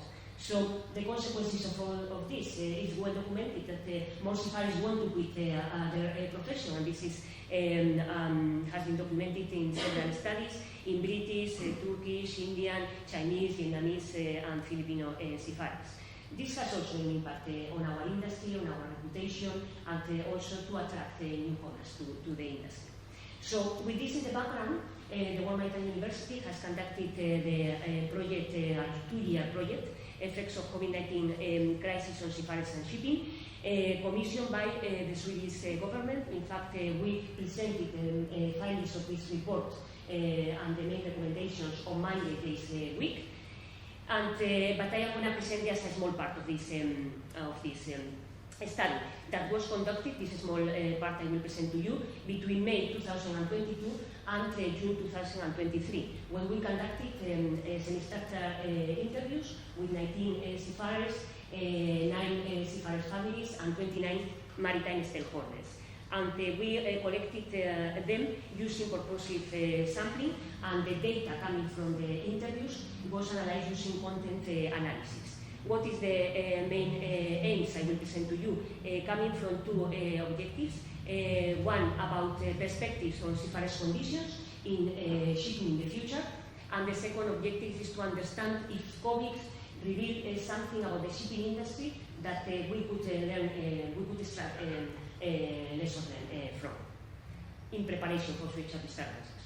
So concerning the first objective, shipping evolution for seafarers' profession, participants were asked what they think about the future of seafarers, if they think that in the industry their future is better, worse, the same. In general, the respondents indicated a negative future, especially highlighting working and living conditions of seafarers, their condition as sea workers, and in fact, as you see in the figure, seafarers were less optimistic than maritime stakeholders. From the content analysis, 4 main topics emerge. The first one is about workload, stresses, pressure on board. The second one is about how much importance we give to seafarers' well-being in the industry. The third one about the lack of tangible change concerning their matters, their well-being. And the fourth topic is about the regulatory weaknesses to protect seafarers' rights and well-being. So concerning the first topic, higher work-related stress and fewer opportunities for physical and mental recovery, the participants stress unmanageable and unacceptable workload on board and increase pressure and stress. This captain from Greece mentioned we need less pressure, everyone is keeping pressing, everyone wants but no one gives. And most of these workloads is related to more regulations to be implemented, more paperwork and continuous requests from companies. This captain from Georgia mentioned that the situation is becoming more and more complicated than years ago with this ISM system, more paperwork, so they are tired, more stress and so on. So the second topic, the most participants mentioned this, that well-being of seafarers is not a priority in the industry. There are other priorities. And as our professor yesterday from Jamaica explained, that during COVID, health and safety of seafarers didn't trigger action from governments. It was for the reason, right? Like when COVID started to affect us land lubbers and our economies, when governments reacted, but not because of the concerns of seafarers, right? So this brings feelings of hopelessness, and seafarers feel that it's the market who determines seafarers' welfare attention. And for example, this first engineer from India mentioned, I don't see much changing. Improving seafarers' welfare beyond a certain level may not be financially valuable. So these are the feelings. The third topic is about no tangible change, but all participants agree that a better future in shipping for seafarers depends on addressing its structural flaws that has to do with their instability, employment, their working and living conditions, and similar matters. So this P&I Club representative and others mentioned this kind of words. It's a lot of lip service. How much is really changing? Some things are changing, but I don't really see things being implemented. For example, putting ahead the example of the key workers, the consideration of key workers or seafarers. And the final topic is about regulations. If we have regulations in place that really protect seafarer rights. So regulatory flows were identified by many stakeholders. This shipowner association representative mentioned MLC is not as effective or adequate as I would have expected. So seafarers are in a hopeless position. MLC failed to function as intended. And there are comments about that there are well intentions, but ineffective in the end to protect seafarers' welfare. This Indian captain also mentioned, but what is the meaning of having this title of key workers for seafarers, but if in the end it's nothing to do with us, or that doesn't add any value to us. And in fact, some respondents even went further and mentioned the unwillingness to protect, the unwillingness of the industry to protect seafarers. This comment comes from a representative of a union saying that there is a lot of blah, blah, blah, blah, but still long working hours, standing contracts, mental health concerns and so on. We cannot see really big improvements. So concerning the second objective, if COVID-19 reveals something about the shipping industry that we could learn from, four topics, 4 things emerge from the content analysis. The first one, which we consider positive, is about seafarers' successful adaptation to extraordinary events, and the other 3, as you can see, are, let's say, have a negative connotation. One is seafarers' insufficient recognition and poor treatment. The second one is seafarers' intention to quit. And the third one is about the insufficient cooperation between industry and authorities. So I will go quick through this. But all respondents mentioned about the resilience of seafarers, their vital role, the commitment and the professionalism, but however there is not a sufficient recognition of their role and their profession. And it's interesting to mention this comment from seafarers family saying that how they are treated, their conditions, their pressures, the expectations, the workloads, they are not looked after, they are treated as unworthy. And in fact, her husband in this case quit after COVID because of the experiences he had. We see, and in our study we quantify this, that many seafarers want to quit after the experiences during COVID-19. The lack of care they perceive is determinant for them to quit, and also they saw more unstable working conditions for them after COVID.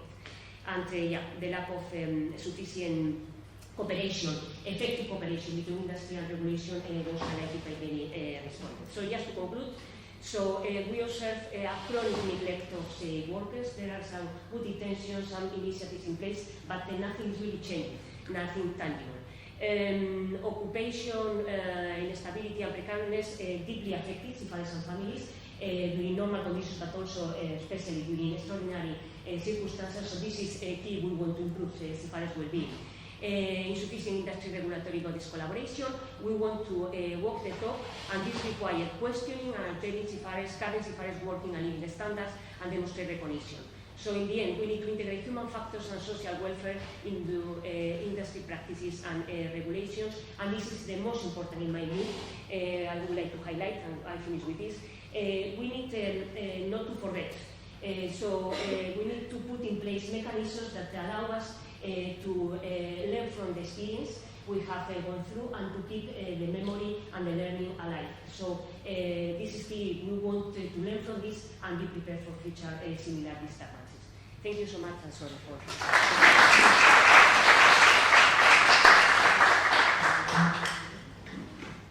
Thank you very much, Dr. Cabelace, because I apologize for No, it's my fault. presentation, but the time is fixed. It's tight. So is there any short question in the room for this interesting presentation? Yes, please.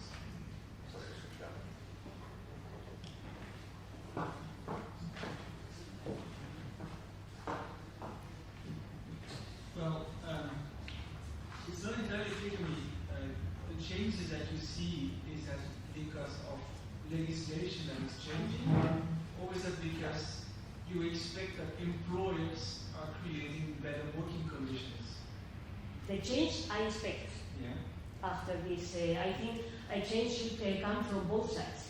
From regulations, that regulations should, especially MLC, should integrate welfare matters better, or that if when a situation like COVID or any other disturbance is in place, we can still respect seafarer rights, like time on board, access to medical care, access to shore leave, and so on, which was not expected at all during this time, right? And also the changes should come from companies, of course, who have to put also mechanisms in place to protect the working environment of seafarers, because what the industry is doing, in my view, from what I observe and the studies I review and everything, is that there is more learning for seafarers about mental health and well-being. But learning is just a small bit of what we can do, because in order to improve mental health, we have to look at the structural problems we have. Either bullying, harassment, working conditions, unstable contracts, and so on, which is what really affects their mental health. And this is in that direction we should go. And for that, governments, regulators, but also industries, companies have a responsibility there. Yeah. But I was just had an image in my mind of 19th century factories where people had to work for 12 hours, and then you have legislators remember, okay, you have to work less, and so on. And they were complaining because children are cheaper and whatever, that is economical, not viable. Is it not that employers need to be obliged to do that? Yeah, but we have to look at Okay, it's a personal thing probably. Yes. But I'm wondering if there is not something like this with training as well. Yeah. And employees will not do it if they are not forced to do it. Definitely. I do not know. Yeah, for that reason, I mentioned, or it was mentioned that there was a need of significant collaboration that goes in a direction like that. For example, let's take a look at our working time regulations. How for how long seafarers are allowed to work on board, more than in any other transport industry or in any other job around the world. So we have to revise that and see if that's acceptable working conditions for any human being, right? So of course, yeah, it should have come from there. Yeah. I just want to know quickly where the seekers came from. The group you were in. Yeah, I didn't have time to describe the example, right? That they came from all around the world. Especially we selected people from the main labor supply countries, Philippines, India, Indonesia. I just put samples from some of them, but they're from all around the world. And representing different industry segments, and I can provide in the report, everything is well described. Yeah. Mm-hmm. Thank you very much, Dr. Caballarte. I think that we can continue our discussion in the boat. Thank you very much. Now, as I've announced before at the beginning of the session, we pass to the next presentation to the last one, which is scheduled. Antonio Churkovic, please. I suppose that I pronounce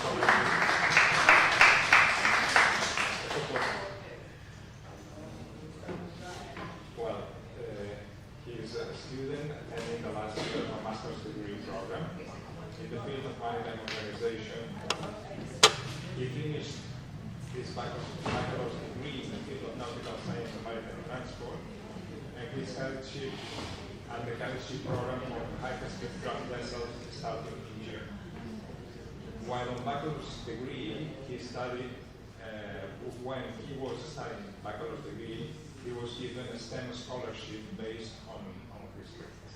So the paper that is going to present Mr. Churkovic is teaching at Med-8 during the COVID-19 pandemic, carried his studies in the Republic of Croatia.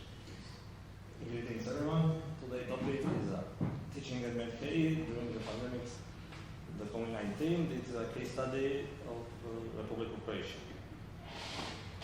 So about our university, it's the largest integrated university in Croatia. It has 27 departments, 4 research centers, 2 centers for professional and teaching activities. We have 3 study levels. It's undergraduate, graduated, and postgraduate level. We have around 6,000 students and about 700 employees. A few words about our maritime department. The maritime department is established in 2004. We have our organizational units are divisions, and we have a nautical division and marine engineering division. So we have 2 study levels. It's undergraduate and graduated. At the undergraduate study program, we have navigation and technology of transport, and the marine engineering and technology of transport.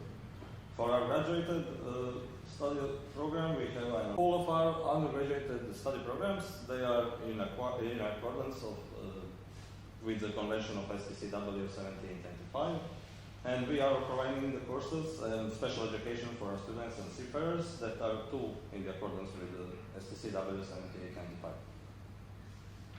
So a little short introduction to our topic.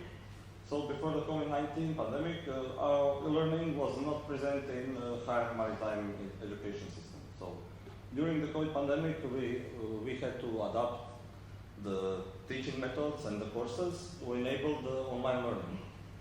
So it was a short period to adapt from the face-to-face learning to online. And today, teachers, they have the experience of e-learning, they have experience of face-to-face, and the blended, like half online and half face-to-face. So the teachers and the students' feedback will help us to make guidelines for the e-learning, as well as like in our project, we will see it in this slide. So our project is an out, and basically it's about the mapping the STCW competences that can be acquired through the e-learning, like online. So the main goals are like pros and cons, the advantages and disadvantages of online teaching. We are mapping the STCW competencies that can be acquired online, that can be acquired face-to-face or blended, and creating a theoretical framework for online teaching in maritime education institutions in Croatia.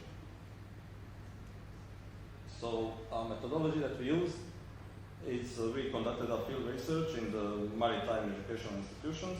We had 2 surveys, one of them is conducted. In that one survey that is conducted, we had 330 participants at 3 MK in Croatia. It's consisted of 11 questions about the 6 topics. The topics are general info and experience, the learning resources and support, the curriculum, the online platforms, the advantages and disadvantages, and the after COVID-19 situation. So my colleague Laura will continue. Thank you. So here we have some basic information about students who participated in the research. We can see the level of study, student status, year of study and high school. The majority of students who participated in the research were undergraduate students of nautical science. They are full-time students, and the majority have high school experience, nautical high school experience. We also covered all 3 years of undergraduate studies and 2 years of graduate studies. Here we can see on the first graph which online platforms were most commonly used. The most commonly used platforms were Microsoft Teams, Zoom, Merlin, and a little bit less used Google Classroom and Google Meet. On the second graph, we have student satisfaction with the online learning platforms. The majority of students said that they neither are satisfied nor unsatisfied, and also satisfied. That's about 80% altogether. The third graph, quality of teaching materials and online learning platforms. So the majority said that neither good quality nor low quality, and the next majority is good quality. So here we gathered the student opinions about some statements connected to the all-around teaching during the COVID-19 pandemics. These statements are okay. In the first 5 statements, majorities are agreed to those statements, which are teaching materials were adapted to online platforms for online learning. Online learning platforms have facilitated personal contact between students and professors. Teaching materials that were used were available on the online platform were suitable for mastering the material. I had technical difficulties using online learning platforms. During online classes, I managed to regularly access classes and teaching materials. Here we can see that most of the students managed to connect to the presentation, but something would happen in the meantime, some error or blackout of the electricity, and that's it. The last statement is technical support on online learning platforms was adequate, where majority of people neither agree nor disagree, and about 35% agree, and about 20% disagree. So here we can see advantages and disadvantages of using online learning platforms. So advantages are maintaining classes in exceptional circumstances, facilitates attendance for students unable to follow classes during regular hours, easier access to learning materials, flexibility, easier exams, and improved communication with professors. On the other side, there is a little bit more disadvantages, which are lack of social interaction, technical difficulties, lack of direct communication, complex material explanation, poor audio and image quality. Students cheat more easily on exams. It is impossible to perform practical exercises effectively in specialized subjects. And the last one is unpreparedness of professors for online teaching. So to sum up this whole presentation, the COVID-19 pandemic has brought significant organizational changes in higher education, affecting every aspect, particularly in acquiring and evaluating the competencies. The digital proficiency of teaching staff presented a significant set of issues for all of higher educational institutions, including the Maritime. Maritime e-learning provides affordable and flexible educational opportunities, but requires resources and support to overcome the challenges of transitioning from traditional face-to-face to online learning. Providing educators with support and training is crucial to improving their skills in online teaching and effective use of technology. And regarding the education of seafarers, it is vital to recognize online learning as supplementary resource that enhances traditional face-to-face education rather than complete alternative. And that's it. Thank you for your attention.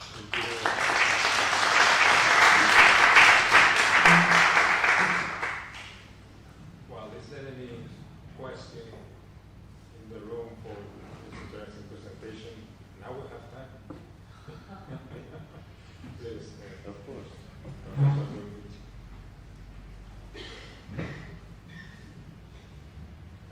Thank you very much. It was really a very interesting subject, topic for us professors to be learning from that. And from all the data that you were showing, one of them is really when they are basically, they were not able to access the lectures at the time. Yeah?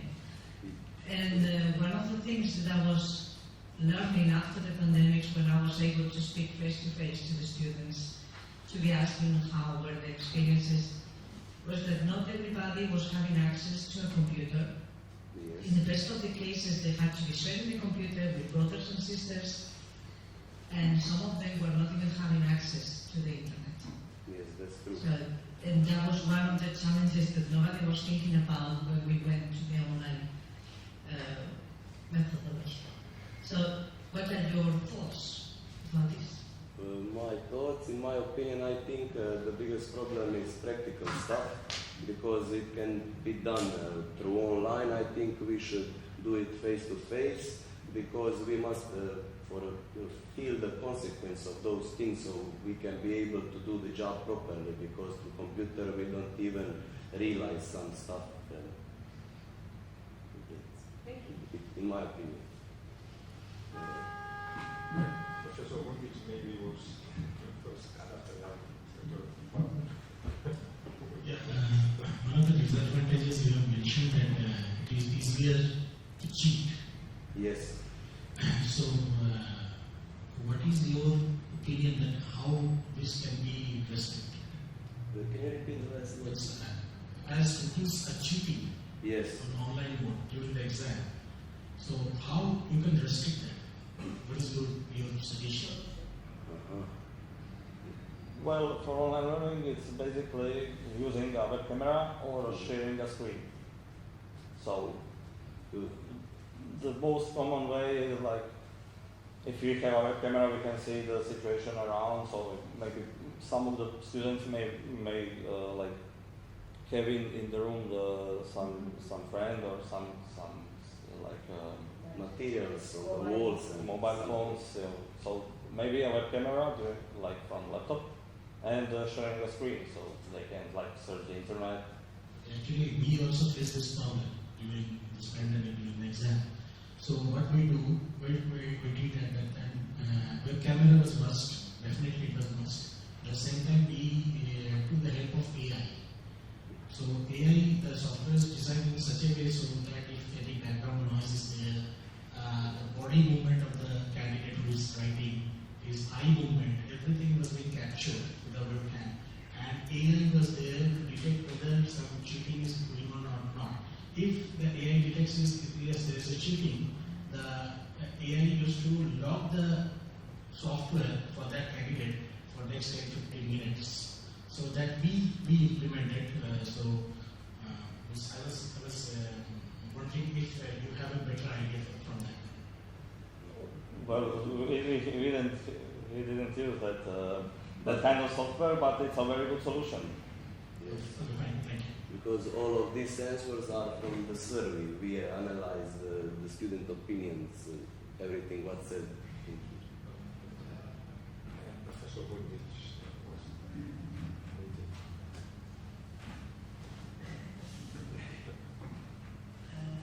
you. So my question is, since you're a student, what is your opinion about COVID and the whole concept of online education in maritime industry, in fact, related to nautical studies? So your opinion as a student with experience in online learning, what do you think about it? Do you think it's a good thing, a bad thing?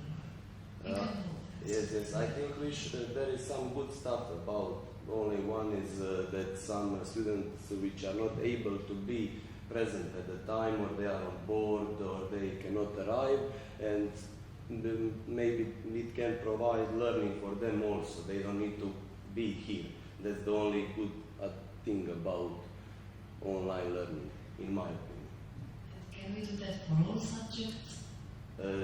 Not for practical subjects, because we need to do it face to face to feel everything and to see everything in person, because the computer it's only in theory, practically. Thank you. Thank you. Thank you, Professor. Please. You were now mentioning the technical aspects, because if you remember well, certainly at secondary schools, some of them liked the online because they could learn at their own rate, which is maybe faster than the average class rate, but also others lost completely their motivation. So I would ask the same question, but more like from a psychological point of view.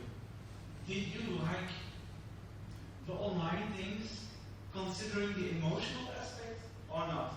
Me personally, no, because I think it's of greater importance to be, in person and to talk with everybody, to see and to learn like that. It's much easier than through some material. Because some teachers, they did a good job in transferring to the online learning, but some of them did not so well. So it's all personal, up to professors. How will they manage to present the material through video or something like that? In my Thank you. Is there any last question in the room? Well, okay,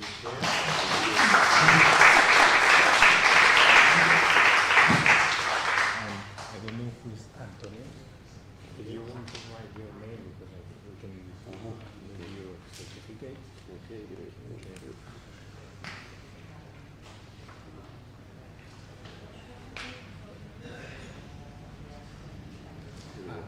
Yes. Okay. Thank you. Thank you very much.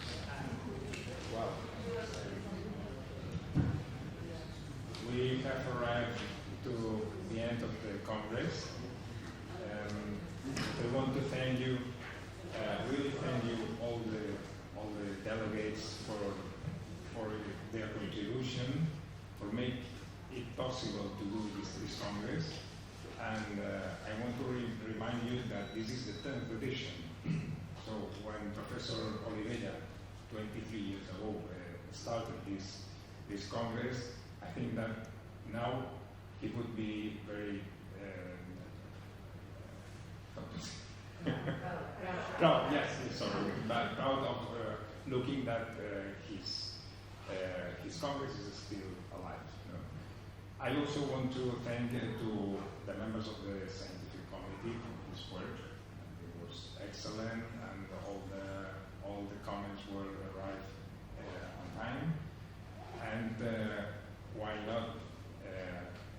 Mostly to all the team that has made possible really this Congress.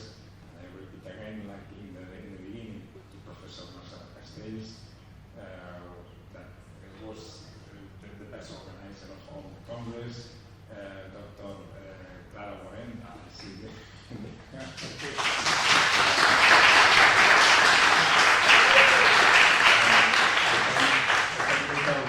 team, Monse Margalef, Jerry Mateo,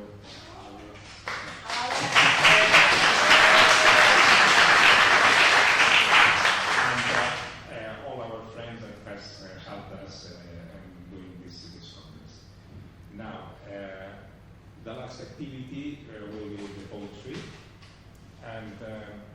can do is we can meet in the hall where we are going to give you back to the picnic. Okay, yes, okay. You will receive your picnic.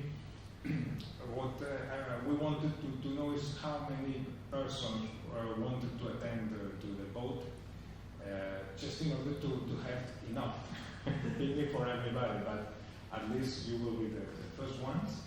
And after that, we can go together to Colon Square, that by walking can be 15 minutes, in order to arrive there at 2 o'clock, a little bit before 2 o'clock. There, a person of the Port Authority of Barcelona, that is the one that collaborates with us, will be waiting for us for guiding the tour. Okay, thank you.